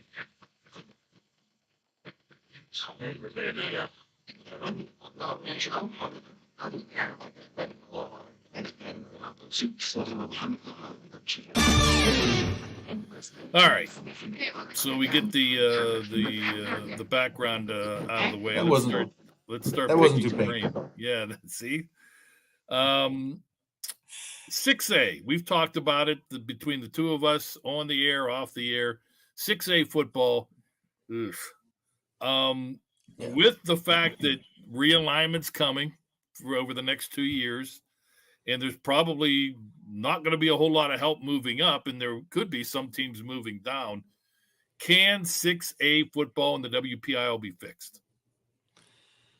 I think the big question is how many schools are even going to have next time. And what are we at 8 right now? I mean, that could go to 7. It could go to 6.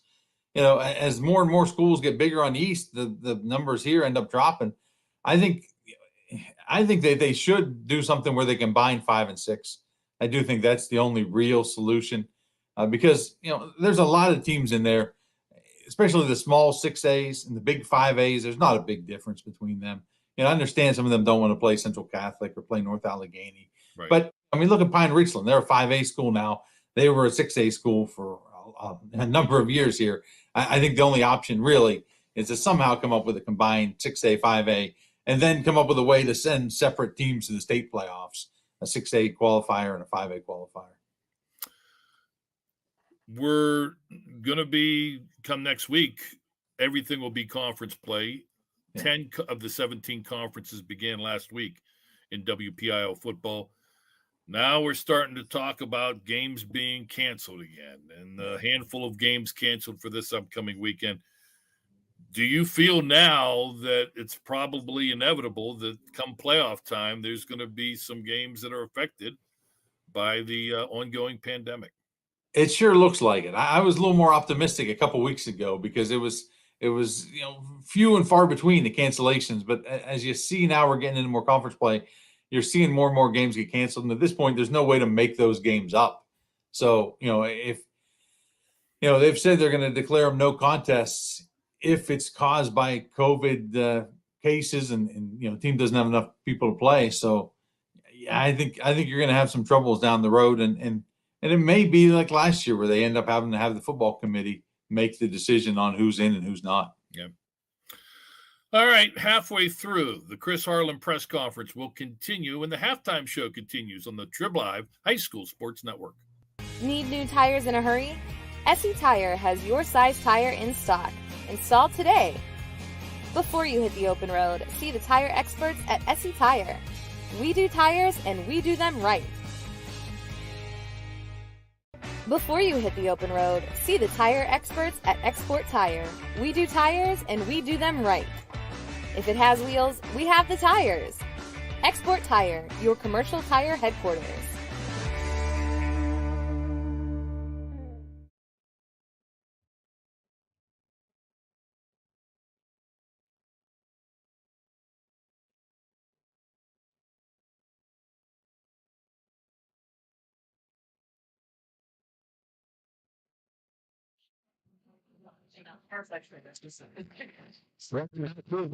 We get ready for tonight's second half on Lawrence County SportsNet and the Trib Live High School SportsNet, brought to you by Mary Carey Patrick. You deserve the feel good. Luxembourg, with Kevin George, keeping promises for over 8 years. The Red Zone, at the Red Zone. Joseph's Marketplace, family owned and operated since 1915. Conscious Insurance, the life you live is free. Junior for Castle Technology. People you know, people you trust. The Cornell, Federal Restaurant, Brewery, and Banquet Center, and the Lawrence County Community Action Partnership. As we get ready for the second half of tonight's game, producing on cameras and computers tonight is Don Spears and my partner is tonight's second half here on the LCSportsNet.com by LCAP as Cornell getting ready to start the second half of the kick. Before the 20-yard line, bring it across the 30. The 35 moves the power forward, goes to the 37-yard line, and the first down and 10. Here, Joseph Marketplace scoring recap we will get into as the third quarter goes with unofficial stats. Thanks to Joseph Marketplace. Kimber 4-8, 193 yards and 2 touchdowns. And Mr. Myers 5 for 11, 59 yards, and the Brent Lyler 15 carries for 51 yards unofficially for stats for Joseph Marketplace. So Shenango comes for the line on first down and 10. I formation of the backfoot. Myers takes the snap, hands off to Lively as he moves forward. Picks up about 7 on the carry. This is a nice pickup on first down, bring up second down and short coming up here for the Wildcats. Yeah, Crane Room out of town scoreboard. Central Valley now up 40-0 on Newcastle. Oh, Yeah, I told you it's gonna be a tough game. Yeah, you did. Yeah, and ahead of time. The Hawk came back and they're up in New Zealand. Now 21-14. The Shenango winning 20-6. Keep the track of all the scores. Scoring across the ball over screen. Thanks out of town. Squibber's wants about clean room. Here's a handoff again to Lively. Goes down the middle. Pitched at the first down. Passes the 50 on the 50-yard line. And that 5-yard pickup. Bring a first down in the process here for the Wildcats. Yes, so they're putting no Hunter Morgan right now. They're going to go back to Lively. You had a nice first half. I said 15 carries, 51 yards. Nothing fancy. Just power football. Shenango comes to the line on first down and 10. His shotgun is Myers. Takes the snap. He'll hand it off again to Lively. He'll scoop through the middle and pick up on close to 5 again and down to the 39-yard line. Excuse me, the 31.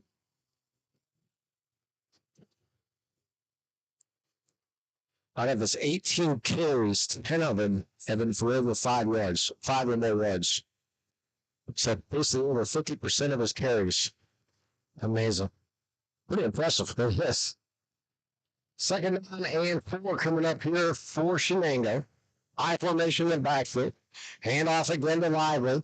Go get the middle, picks up the first down as he crosses the 35-yard line. 7 more. So Shenango featuring Hunter Lively, the 5'8", 170-pound junior running back. 26 yards and 4 carries. Second half. Let's take a break as Morgan checks in. Bringing some life to the offense, huh? Buster tries the receiver. He's out to the right.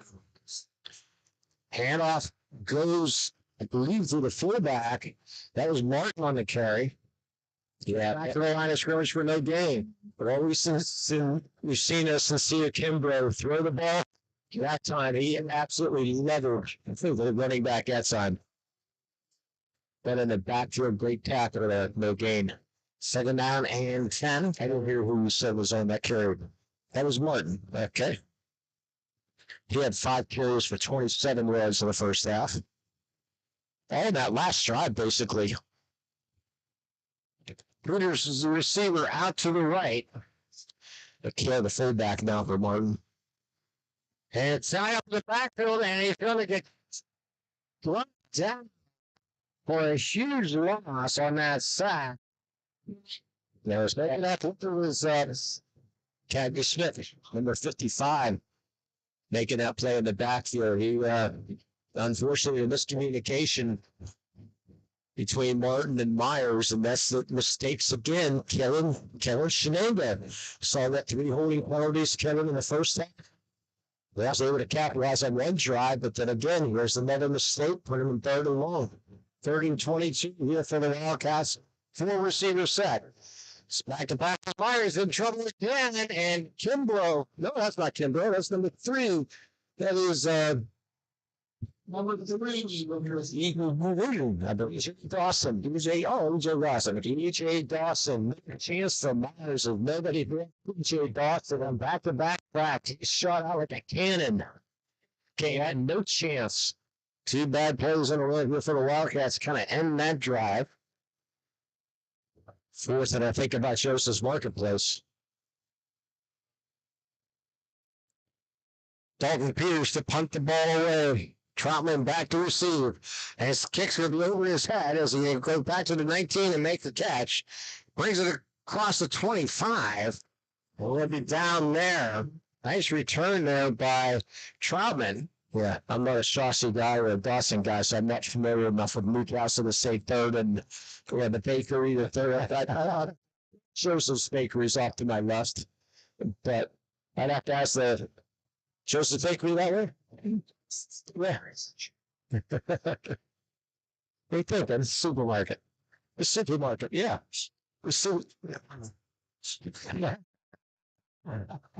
I knew I should have talked about it. You just over there, kid, everyone was there.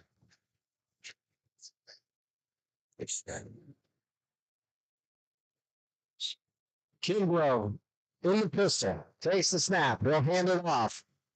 There's Troutman. He has room. He's to the 30, 30, 50. He'll take it to the half. Up to 20, 10, 5, 4, 3, 2, 1. Touchdown.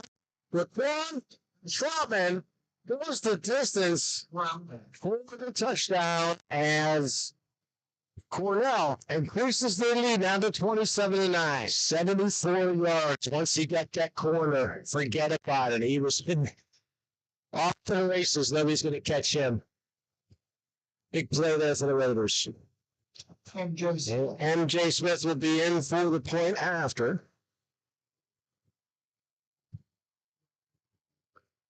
Not as quick as Tim Henderson, but got the job done there. Plenty quick there. Yeah. Quick enough. Once he got on the right-hand side and down the numbers, that was it. And it was just his speed to the goal line. Smith for the point after. There's the kick, and it's going to be blocked. No good. So the score remains 27-9 here. There's 7:26 remaining in the third quarter. We're going to take a timeout. You're watching SCSportsNet.com, powered by Wildcats. Has your child's early education slowed down or even paused due to the pandemic? This is crucial time you can't get back. LCAP can keep your little learner on track for success. We have options for working and non-working parents with in-person childcare and age-appropriate virtual learning to keep them busy and engaged. Parents, don't hit pause on early learning. Lawrence County Community Action Partnership can jumpstart their future. Learn more at lcap.org.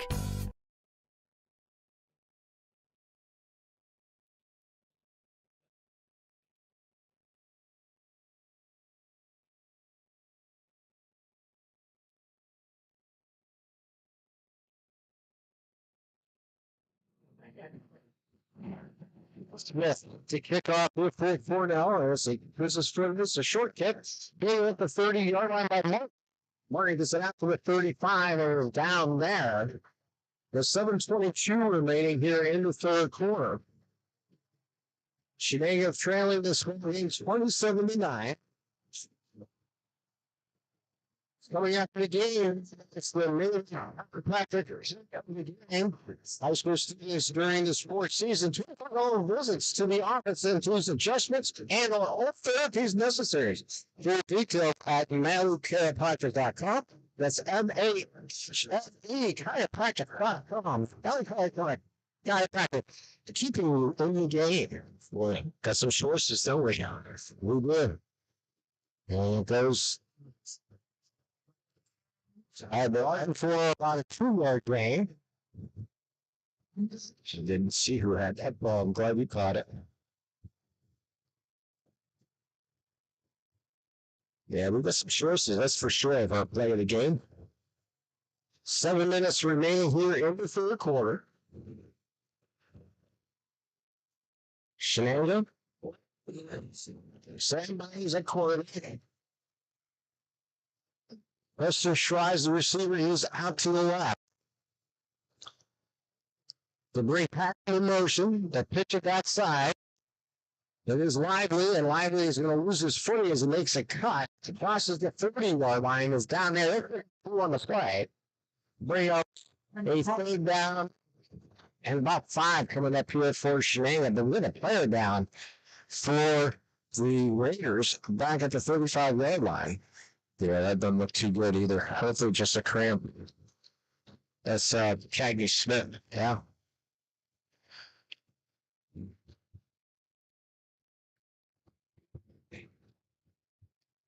Coming up after the game, be sure to tune in to the Trib-Live High School Sports Network Scoreboard Show on Rebel to Cast of Thousands. We'll have the scores from tonight's games, plus recaps and headlines from this evening's top games at your Live High School Sports Network Scoreboard Show at www.triblive.com. And make sure you call ahead and reserve your seat for after the game. Just a few minutes up the road on Wilmington Road and the Shenango. Place an order for takeout, curbside pickup, the Crane Room, dinner, homemade desserts, and even a call order to go. Call, place your order 724-656-1553 or visit craneroom.com to see their full menu.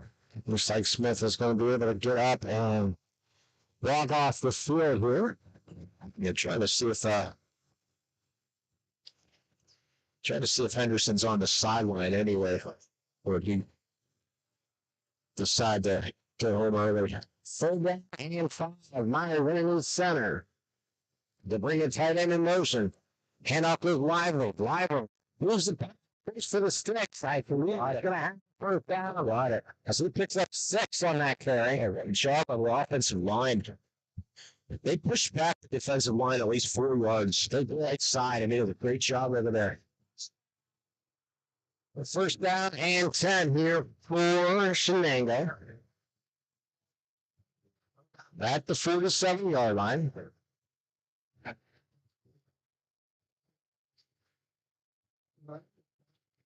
Lively dots the I. To bring the tight end in motion. Pitch out to Lively. Lively follows his works. It goes across the midfield. Down to the 47-yard line. And as Henry Lively continues to pick up yardage here for the Wildcats. Picks up 6 more on that carry. Second down and 4 coming up here for the Wildcats.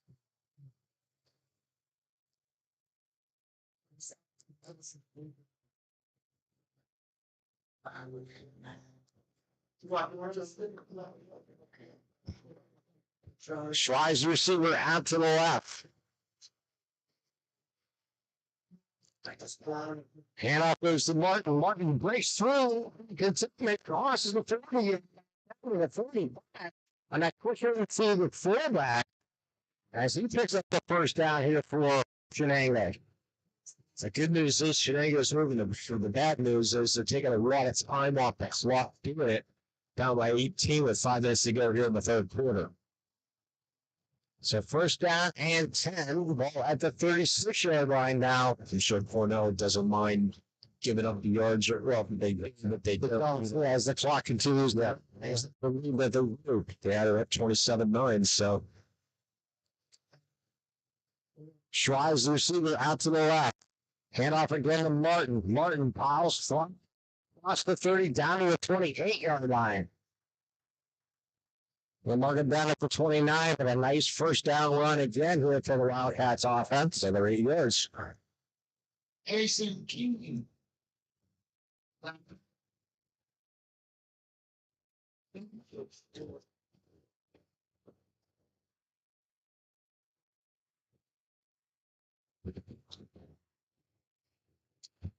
Second down and 3 coming up here for the Wildcats. Hand off to Lively. Lively goes right side. Moves the puck. Throws for the sticks. Just shifting for it down. Looks like it's just going to be short. Yeah, bring up third down and 1 coming up here for Shenango. Good job defensively by Randall Claret. Easily 4 down territory here for the Wildcats.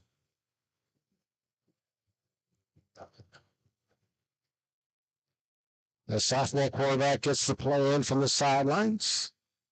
3:25 on the moving clock here in the third quarter. 27-9. Cornell with the lead. Myers underneath center. Hand off to Lively. Lively goes forward and close to the sticks. Should have the first down. Yeah, they're getting the forward progress there. Going up close to the 25-yard line.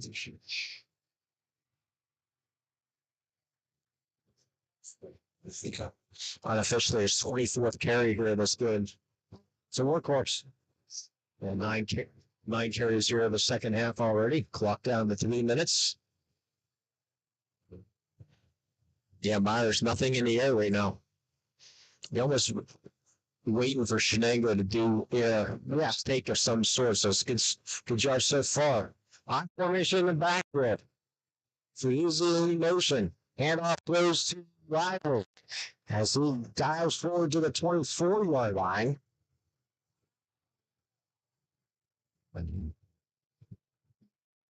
Jay Smith. Reminds me a little bit of championship games at Heinz Field years ago. There was a guy from Thomas Jefferson. I forget his name. I wish it was right, but now there was like every play. Hunter Rifle, yeah. It was second down. Hunter Rifle, I think he had 40 carries that game for like that. I forget what it was. Every player.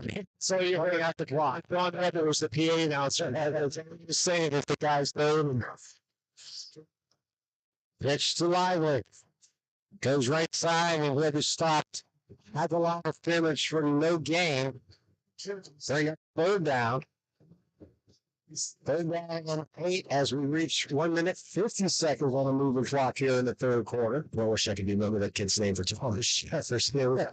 Just echoed to his name, and Don Redler was I think he got tired of saying the kid's name, but I said literally it was over 40 carries for him. That's a workhorse, yeah. But Thomas Jefferson, they know their offensive line. They're showing well running 14-13 at halftime, though now. Yeah. Good game there. Certainly is. His shotgun is Meyer. Takes the snap. Rolls to his right. He's going to keep. And he puts his head down, explodes, and gets down to about the 22-yard line. Look out. And waiting for a flag to come out. There was a player that went down really, really. Yeah, but flying into that pile. You saw us didn't see who it was for Cornell. Was having a fourth down, but fortunately the flag didn't come out because he went flying over the top of 5 ball players to try to get in there, and then Bristol Medium blared. Big fourth down play here for Shenango. We're under 45 seconds remaining here in the third. You got to get the ball Lazo's hand right now, I think. 2 receivers out of the left. 1 to the right. Myers back to pass. He bucks. He throws down the sideline. Jump. Wow. It's buttons. And the third that was Peters. I was going to say, it's Dalton Peters. It was Peters. With the binoculars on, I thought maybe he might have got a foot in. That close. So they'll turn it down. 27 seconds remaining in the third. Where the triple coverage and Peters came down with that ball, made the catch, but unfortunately couldn't get that 1 foot in. So the Raiders take over at their own 22.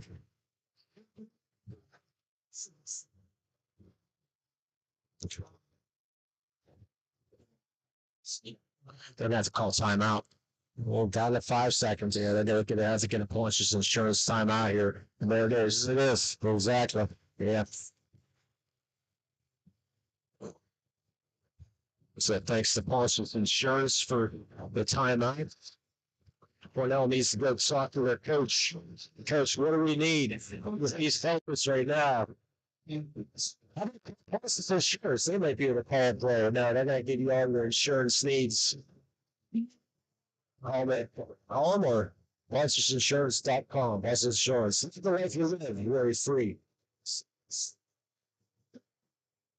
Yeah, at the end of this game, tune in the Scoreboard Show. Maybe tuning into one of the local radio stations on the way home. You can tribute just sn.yourrod.com. After 11 o'clock, you'll see Mr. James Dawson at the recap that the Mohawk game. Unfortunately, you will see my face because I don't know how to get on. So I found my phone setting wouldn't let me on because it's a video thing. So Jim Roy chose the snap, back to pass. He's gonna fire deep. Has a man and goes out of bounds close to the 30-yard line. This is like a lot of in the catch number 4. Cornell. That's a 35-yard completion. 19 seconds remaining here. He pushed that ball to right about the 13-yard line. And with 35, it's 35. That's 55 yards in the air. Yeah, arm strength was not a problem for Sincere Kimberly. Yeah, he's having himself a fine note. Over 200 yards passing right now. But he just says, it almost like after his play. And it goes forward and get about 3 on the carry. That was Troutman on the carry. Yes, it was. Yeah, it was that was the back leg play, you know, right? 13. Exactly. Yeah, they're just going to launch it. I mean, it was like the last guy that read it. And that's the end of the third quarter here in Shenango with Cornell leading Shenango 27-9. We're going to take this time out here watching LTSportsNet.com. All right, okay. For 20 years, Melee Chiropractic has treated athletes of all ages to help them get safely back to the top of their game. Melee Chiropractic has 3 full-time doctors in their office, and all 3 are former area athletes who have had to battle injuries throughout their careers.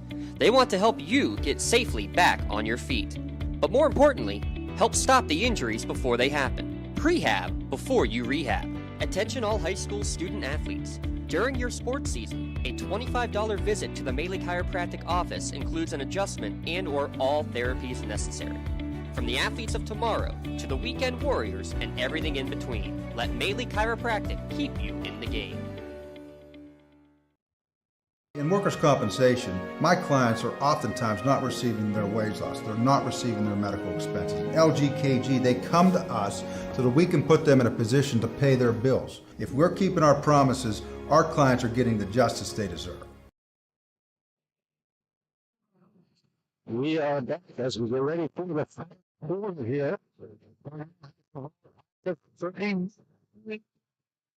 2-yard line. Second down and coming up here. Raiders. Yeah, we were stretching Troutman out as the quarter ended there. So Kimbo back to pass. Looks left. Foul goes down the middle. Has touching it's going to be stopped by the Wildcats defensive back. That's Schwartz making the reception, I believe. Yes, sure was. And Troutman is hurt again. Came up. They were trying to shut him out. He's cramping up again. Yeah, we said that play. Underthrown. First back play of the night for Shane Kimbrough. And we have a penalty on Shenango on the play there.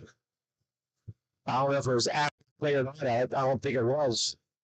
Looked like a face mask penalty, I think is what he called. Oh, wow. I'm not exactly sure. I did not see his situation. Yeah, just picked it up late. Yeah, we moved the flag up a couple of yards to the 31-yard line. I want to say it was a face mask, but we would get the official call. And Coach Jimmy Graham just puts his head down like you can't be serious. Or it rains the scores, you know? So forget about the interception. Knocks that off. And let's see how long of a penalty we'll get the official call. After the official right now.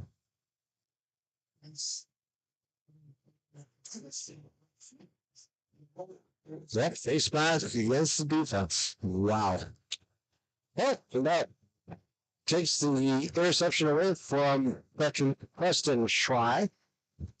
But they only marched at 10 yards. So I don't know. Kimbrough in the pistol. Or handed for goes forward. Cross the 20-yard line. These are Dawson, Ski Redder. That's what I thought it was. But make sure it was the news. I wouldn't know Redder. Yep, these are red.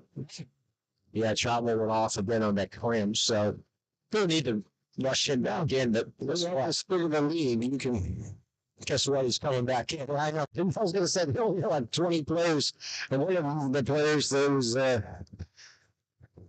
earlier in the game, Henderson, it's not returned, obviously, from the shoulder injury.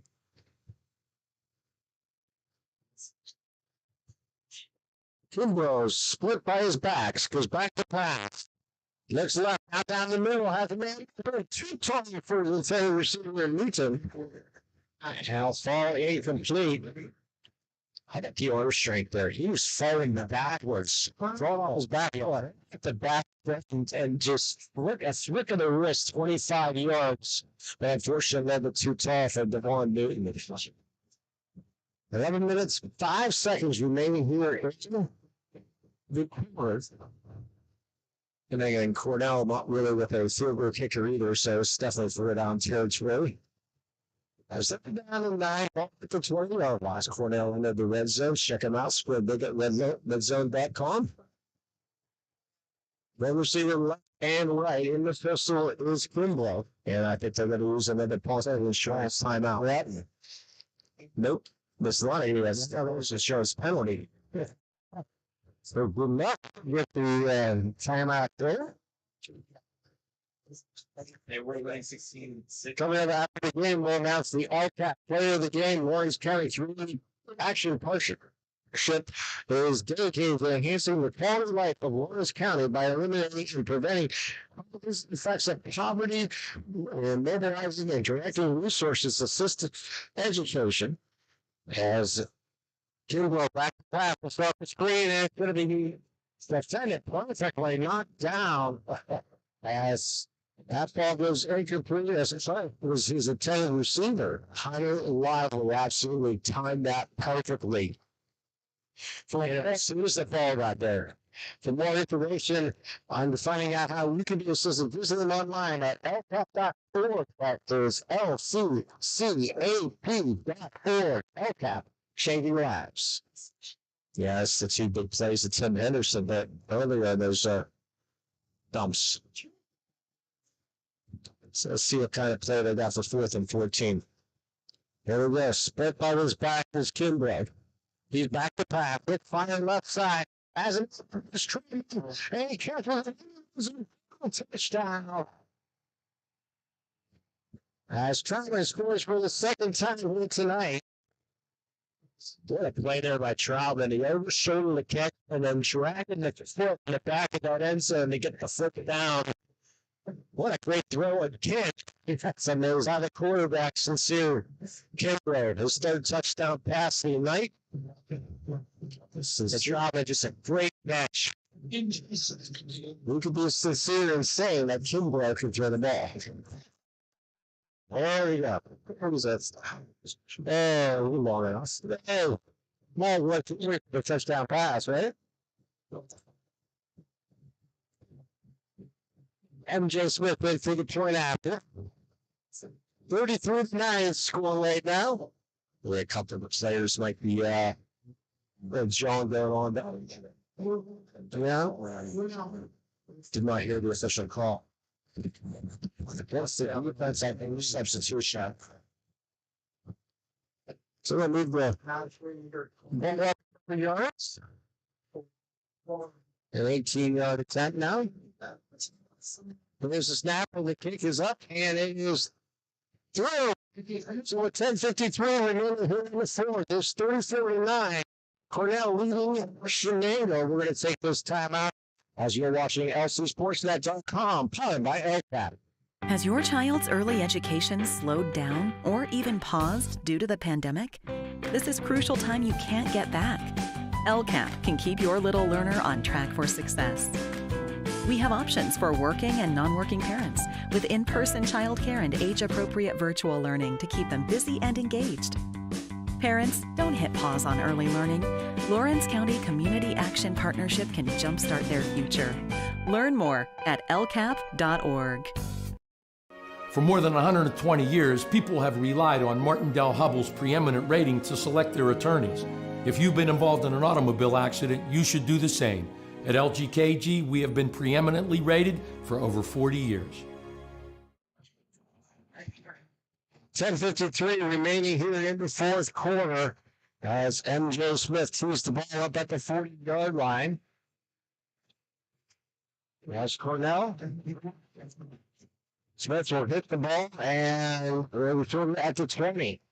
And bring it across the 30, try with it, across the 40, and is dragged down around the 43-yard line. Nice return there. 23 yards for a question try.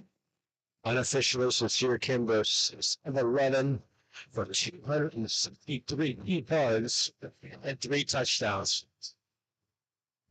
Wow. Yeah, he's having himself a night. Yes. I said it's like the old games, yeah. And you really deep. Okay. We used to have a I know he's praying on tuning in. The kid named Rich Stevenson that could run the 11 in the 100. It was pretty good. But that's what he ran. He said, just go deep, Rich. Handoff goes to Lively as he goes across the 50. That's not going to count. That's another holding call. There it is. The flag down around the 45-yard line. But the penalties have really hurt Shenango's offense here tonight. Every time they've had some nice yardage on first down, and has been negated. Ooh, face it now. They also I jumped the gun. Listen, you let me jump the guns, and I had into it. I was really like, exactly. Last time he's like, no, I'm gonna wait.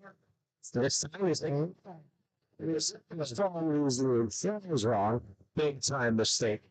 That's not after all these years. 13 yards to Shenango in business, but they're down 34-9. Here in the fourth.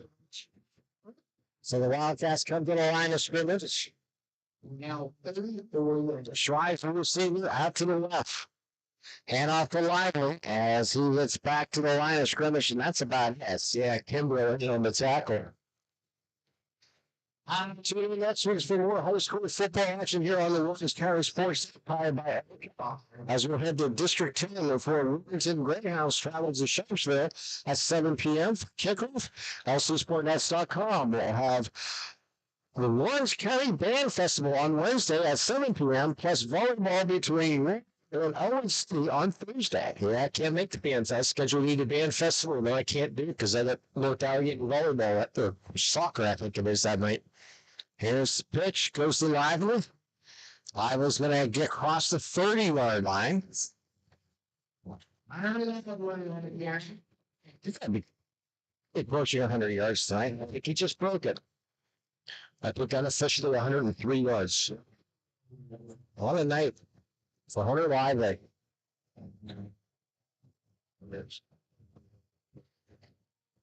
9:20 on a moving clock here in the fourth quarter. Ball's at the 28-yard line. So offensive line's done a decent job. It really has. Yeah, ball's just not sure it's timeout. Yeah, the game's done around. Yeah, we told you earlier, Mohawk to come back now. They're ahead of New Brighton. Freedom, the Shenango's ahead of Freedom.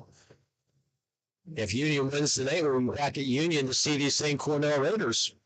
Yes, and I have a feeling we might end up before else. It would make sense to put us at Union because we just had Cornell. Exactly. But that's up to Mr. Dawson. Yeah, we'll see what he comes up with, what he decides. He may just put names out of a hat. Yeah.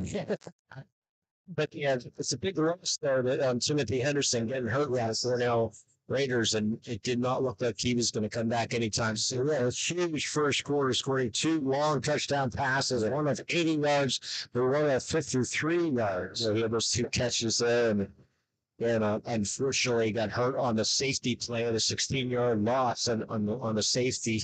The tackle in the end zone got hit wrong, and it does see him on the sideline, so he might have got taken home early or they'll get checked out at the hospital down the Rich. But yeah, his arm was in the swing. The arm was in a sling as he was walking off at halftime. 3rd down and 4 here for Shenango. Martin gets the handoff, goes up the middle, picks up the first down, gets down to the 20-yard line. Hunter Wiley's on the sidelines. But now he's coming back in. He's had enough carries tonight. Yes. And Martin did a nice job when he's gotten the ball a few times. The 5'8", 200-pound senior. Hunter Lively, 5'8", 170 junior. We're over the century mark here tonight. Back in the ball game, Bill. Stop the eye with Martin in front of him. Get it to Lively, breaks the tackle, gets down to the 15-yard line. Picks up 5. We've said that a few times here tonight. Down to 8 minutes and 20 seconds. That's actually 29 carriers.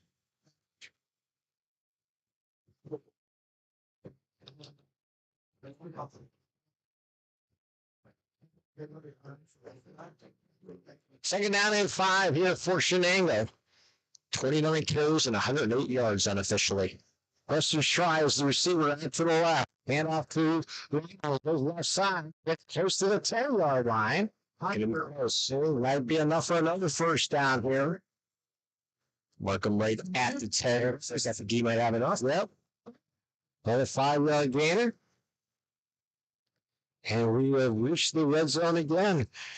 Once you reach the red zone, make sure you stop at the red zone.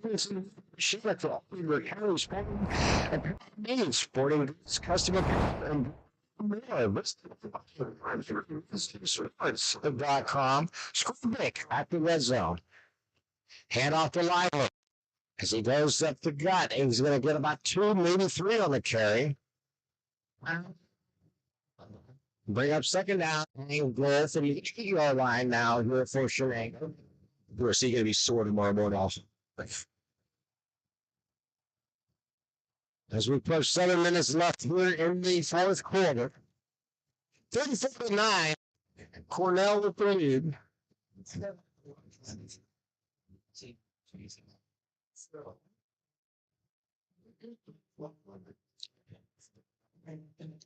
Tries receiver out to the right.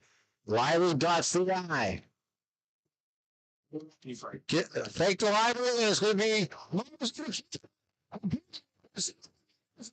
touchdown. And who lays it out for an touchdown? How about that for a fake?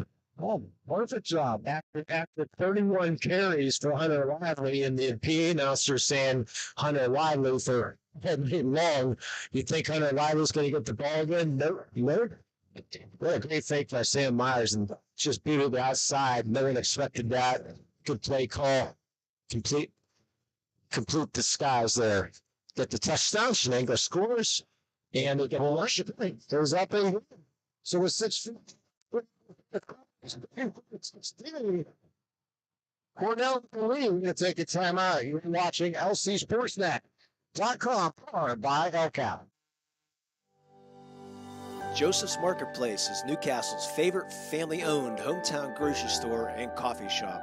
Fresh meats and produce, full-line deli, homemade foods, and much more. Joseph's Marketplace has hot foods prepared every day. They also have Newcastle favorites like grape leaves, hummus, and wedding soup available daily. Follow Joseph's Marketplace on Facebook and Instagram for daily updates, or stop in to see what's cooking each day. Come hang out at the brand new cafe and bakery, full of great coffee, drinks, sandwiches, snacks, sweets, and free Wi-Fi. In a rush? Go to josephsnc.com and place your cafe order online. Joseph's Marketplace, family owned and operated since 1915. I think the key to any attorney-client relationship is trust. My father told me a long time ago, the definition of personal integrity is really simple. Do what you say you're going to do. At LGKG, we've been doing that for over 80 years. 6 minutes, 40 seconds remaining here in the fourth quarter. Shenango tees the ball up at the 40-yard line. Valentini will kick it off. There's the onside kick. It's at high pass. It's going to be thrown by one of the upbacks here for Cornell. And they're take over at their own 45-yard line.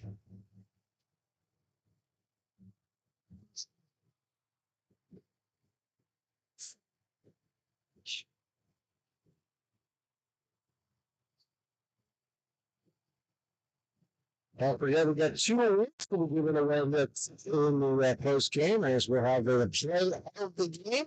Sponsored by Mary Chiropractic and the from the Lawrence County Action.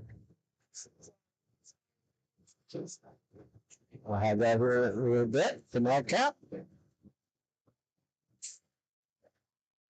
There's snap and handoff goes wide. We'll go across the movement and takes it across the 45 to the 43-yard line. Dawson, on the carry. And a first down run for Dawson. They mark the ball down at the 43.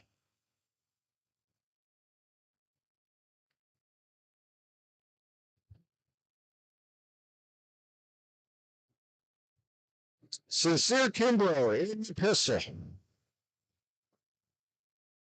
We'll let the clock wind down to 4 seconds. 3 snaps the ball. Hand off again, this time to Trotman.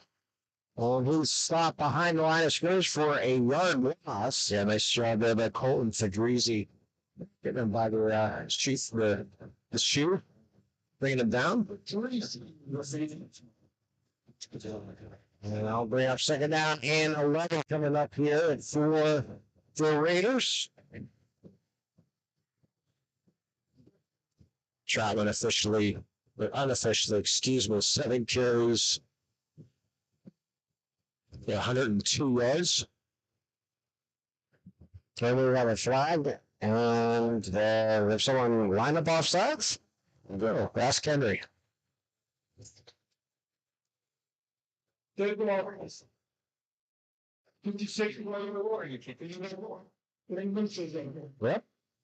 So, we were down the street. It's start dancing for a second. Well, against the offense. Move the ball back to almost midfield. Down to 5:20 on the moving clock here.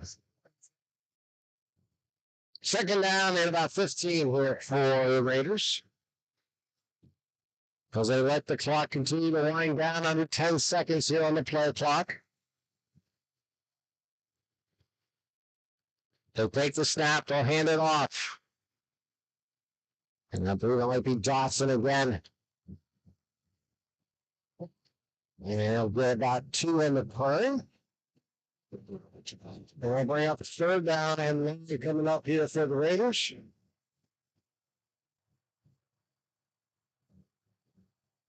We're in control of this ball game, 33-16. It's 4-3 on a minute back here in the fourth quarter.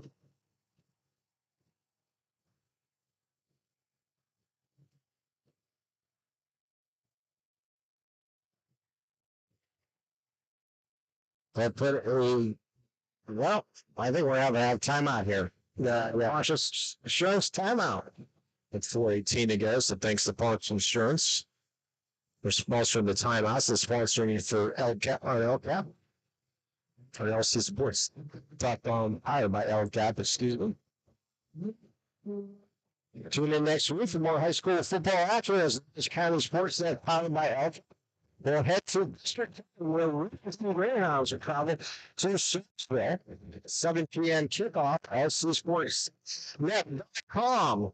We also will have Lawrence County Band Festival on Wednesday at 7 p.m. plus volleyball between in Elwood City on Thursday. So we want to stay tuned for all that coming your way in the upcoming week here on LC Sportsnet powered by LCAP. As mentioned, we will have the play of the game coming up here. We will mainly play the Patrick's play of the game and the LCAP play of the game. As they come to the line of scrimmage with 15 seconds on the clock. Campbell back to pass. We'll find.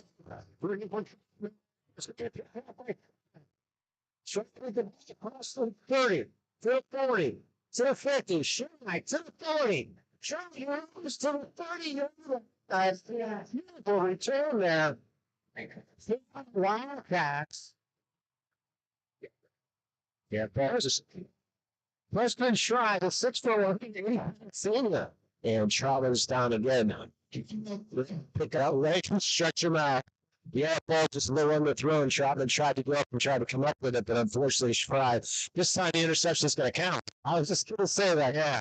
This time he's taking away with him because of one on the field. No do this time. Yeah, Laundry's pick. So nice return there. As he almost brought down about the 45-yard line as we were to break the tackle. Thought maybe he might make it. Well, the whole way did not. So good job by him. Try to send them back in business, but they're down by 18 with 4 minutes to go. This is a flag now. At the 35-yard line, they're going to play against the horse collar again. It wasn't a obvious. But I think that maybe might have it because he did grab the shoulders. Yeah. But we'll see. We'll see what the official says here.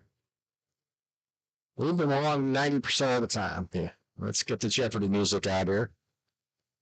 Well, it's going to go against Shenango. It's a personal foul against the bench. This is two of them. That was all there. It was stopped at 45 and going out to midfield. Personal foul was. At least. Oh, let's move it up. Let's move it back up now. Let's go on to assist. All right. Let's split the difference. That'll work. So whatever the personal foul was, if maybe after the play, let's see exactly what it was. Under the 46 would be 15 yards. So and I agree with that. I mean, here's some of the fans saying, "What the horse collar?" I don't think he did. It was the hand was there, but it wasn't a grab.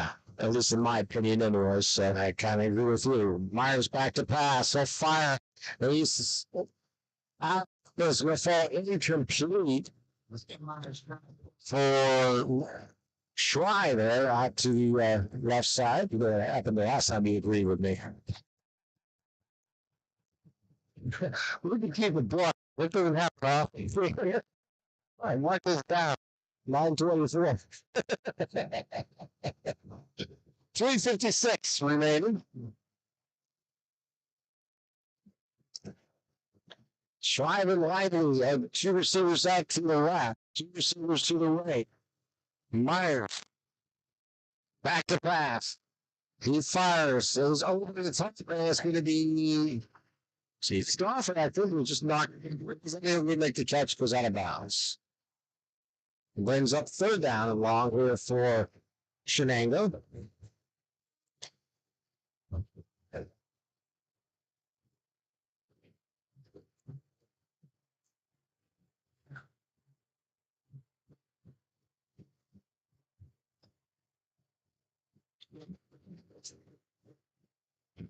This 50 seconds remaining before. Myers takes the snap. Looking right side, he'll be hit and brought down back at the 45-yard line on the sack by the Raiders. E.J. Dawson again. Bad Dawson do again. Had a nice game. Little sack for him. We'll bring up fourth down. Cornell rolling along. Big matchup against Union. The Union was undefeated in section play. 3-1 on the year.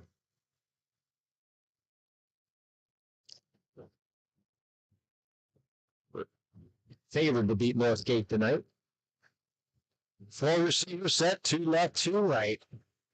Shotgun here from Myers. And a timeout taken by Shenango. There's Pontius Schultz. Timeout. I'm still trying to think about a player and play of the game right now. Yeah, we're getting a lot of choices on the fourth, actually. Yeah, I mean, unfortunately, Tim Henderson it's hard live for player. I know the scoreboard shows, but Lance who had a great game. 31, unofficially 31 kills for 115 yards for Hunter Lively and Shane Kim. 4 touchdown passes. Yeah, 3 touchdown passes he's had. Yeah, and he was unofficially thrown for 263 yards. 6 completions, 263 yards. So he's averaging, that's 40, 45 yards of completion. Yeah.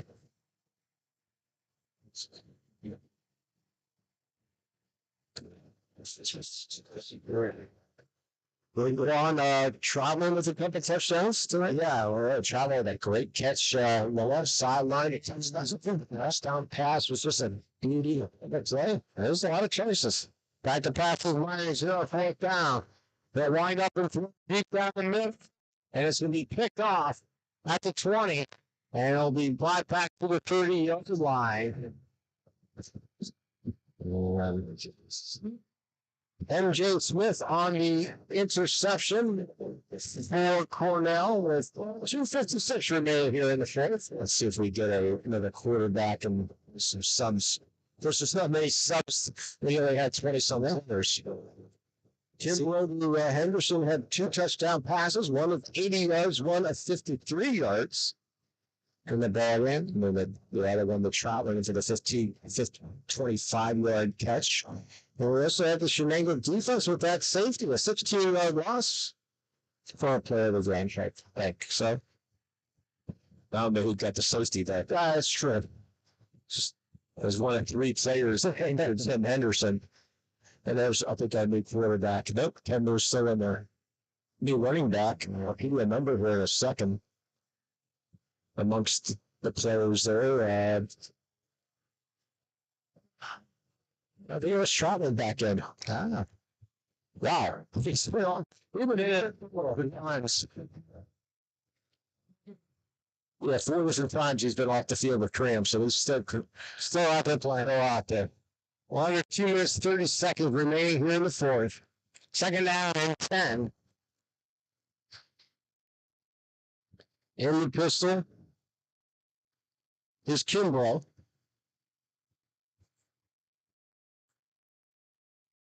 Takes the snap, pitch it out wide, but reverse field, and he'll be caught in the by a host of Wildcats and brought down back around the 24-yard line. Cramps? What cramps? That was 2 plays ago. What are you talking about? So the clock continues around under 150 here to play.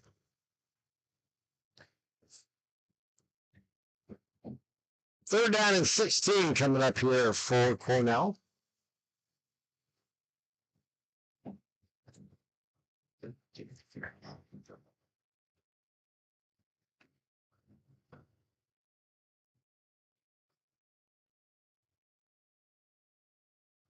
And it's low snap, handed off as they'll hit the middle of the pile and be brought down around the 22-yard line. And the clock continues to roll. The 40-second clock down at 183 seconds with a minute remaining.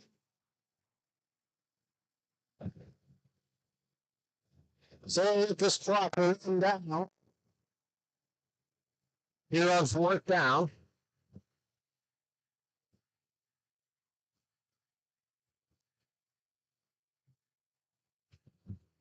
So they even use the timeout. We're down to 7 seconds on the play clock. And the clock expired. They use the entire 40 seconds up, and they raise 36 seconds remaining in the game. So they mark off the 5 yards, and they punt the ball away. Play the game in between.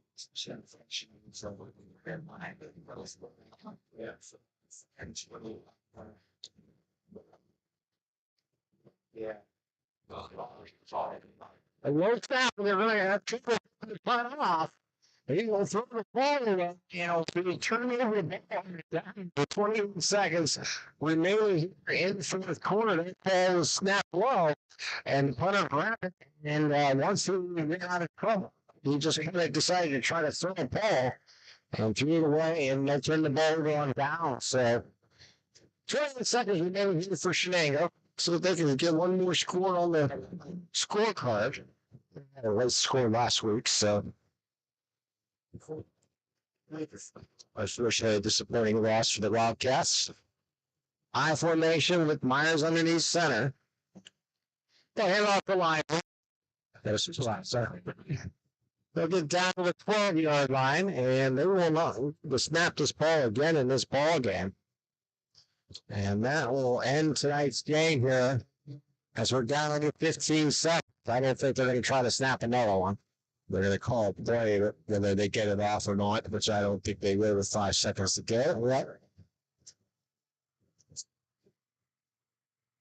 And that is the play we're not going to even time with the clock. It's 0-0 as Cornell defeats Shenango here tonight, 34-16. Let's take a timeout. We'll come back in line. Get up here. LC SportsNet. Go on, powered by Wildcats.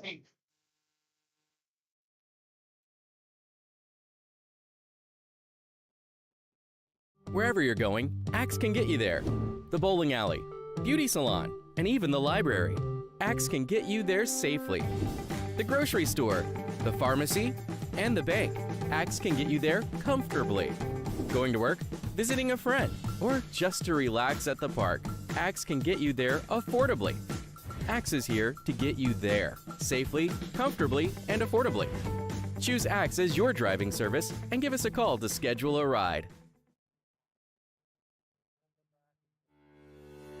For 20 years, Melee Chiropractic has treated athletes of all ages to help them get safely back to the top of their game. Melee Chiropractic has 3 full-time doctors in their office, and all 3 are former area athletes who have had to battle injuries throughout their careers. They want to help you get safely back on your feet. But more importantly, help stop the injuries before they happen. Prehab before you rehab. Attention all high school student athletes. During your sports season, a $25 visit to the Melee Chiropractic office includes an adjustment and/or all therapies necessary.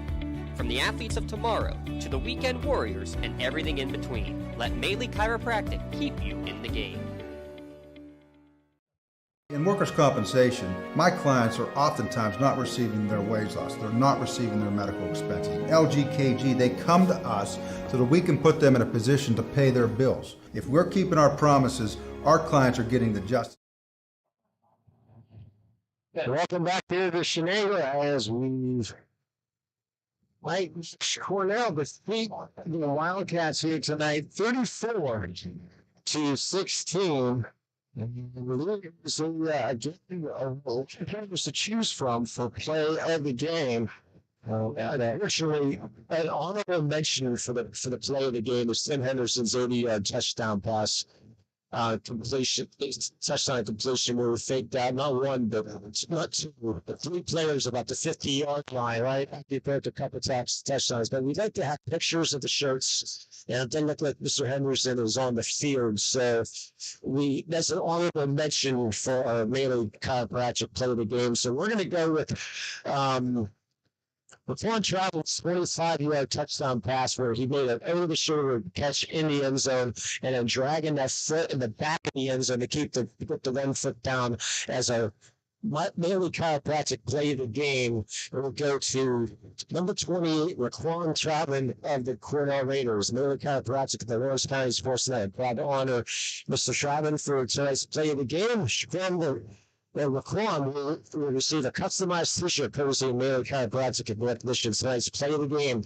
Video of tonight's play of the game will also be featured on the Trib Live High School Sports Network standout platform on Twitter and Instagram. To view tonight's Melee Chiropractic play of the game and the full list of this season's top players, go online to lcsportsnet.com and click on play of the game. Congratulations to number 28, Raquan Travelin, for tonight's Melee Chiropractic play of the game. Let Melee Chiropractic keep you in the game. Now time for the LCAP player of the game, and Lawrence County Community Action and Partnership is proud to present the play of the game to Sincere Kimbrough of Cornell. And I interrupt real quick. 6'6", 263 yards and 3 touchdowns. LCAP and the Lawrence County SportsNet proud to honor Sincere Kimbrough tonight for the play of the game, and we will receive a customized t-shirt courtesy of the Red Zone and recognition of tonight's player of the game. To view the full list of tonight's this year's player of the game, go online to lcsportsnet.com and click on player of the game. Congratulations to Sincere Kimbrough of Cornell for being named tonight's LCAP. Changing lives. Yeah, he was incredible. And the arm strength in that kid is just unreal. Actually, on his long pass, there was something to watch. There was just an interesting display of offense that we've seen from the Raiders here tonight. And I was going to kind of give honorable mentions, as we mentioned, to Hunter Lively and Africa we put out here tonight. 100 yards rushing. Yeah, we'll talk about him a little bit in our Joseph's Marketplace recap. scoring recap sponsored by Joseph's Marketplace. And tonight, the first touchdown came with 8:59 in the first quarter. It was Kimbrough to Henderson on an 80-yard touchdown. It was screenplay. It was 7-0 with 52 seconds left in the first. It was a 53-yard touchdown pass. This time, Kimbrough to Henderson to make it 14-0 to end the one. Shenango would get on the board in the second quarter on a 16-yard loss that ended up as a defensive safety to cut the score down to 14-2. It was then Hunter Lively going into the end zone from 5 yards out with 8:41 remaining in the second to cut the lead down to 14-9. Kimbrough would then take a quarterback sneak into the end zone with 6:45 remaining to answer that touchdown by Lively to make it 21-9. That's where we were at halftime. In the third quarter, it was a 74-yard touchdown to Troutman. It was won by Troutman. It was 27-9. The point after was no good. Kimbrough to Troutman, a 25-yard touchdown pass for 34-9. With 10:53 remaining in the fourth. There was 6:40 remaining in the fourth. It was Sam Myers on a bootleg to the left side, going 8 yards for the touchdown to end the scoring here tonight, 34-16, as Cornell defeated Shenango. And unofficially, again, Kimbrough 6 for 263 yards, 3 touchdowns, and an interception. Troutman, 9 carries for 95 yards. He was over 100 to that, -7 on his last carry. So he got 95 yards on the other side of the ball. Sam Myers, a little rough throwing the ball, but 5 of 15, only for 59 yards, and not have a completion in the second half. And Hunter Lively, 32 carries and 120 yards for Hunter Lively tonight. He's going to be a sore man. So Cornell improves to 3-1 overall and 2-0 in the section. And Shenango is winless at 0-4 and 0-2 in the section. Again, Cornell takes on the Union Scotties next week. And if Union won tonight, we will have that game here on SC SportsNet along with the Wilmington Sharpsville game next week here on LC SportsNet by Wildcat. Another round in the books early. Another fun night halfway through the year. Let's keep it going. All right. As we I've lost my last paper. That's all right. I can probably do it by memory. Let's see. I don't know what you're trying to do, so I can't. It don't matter. Special thanks to the sponsors today for allowing us to bring a continuing coverage of the County of Champions here on Lawrence County Sports.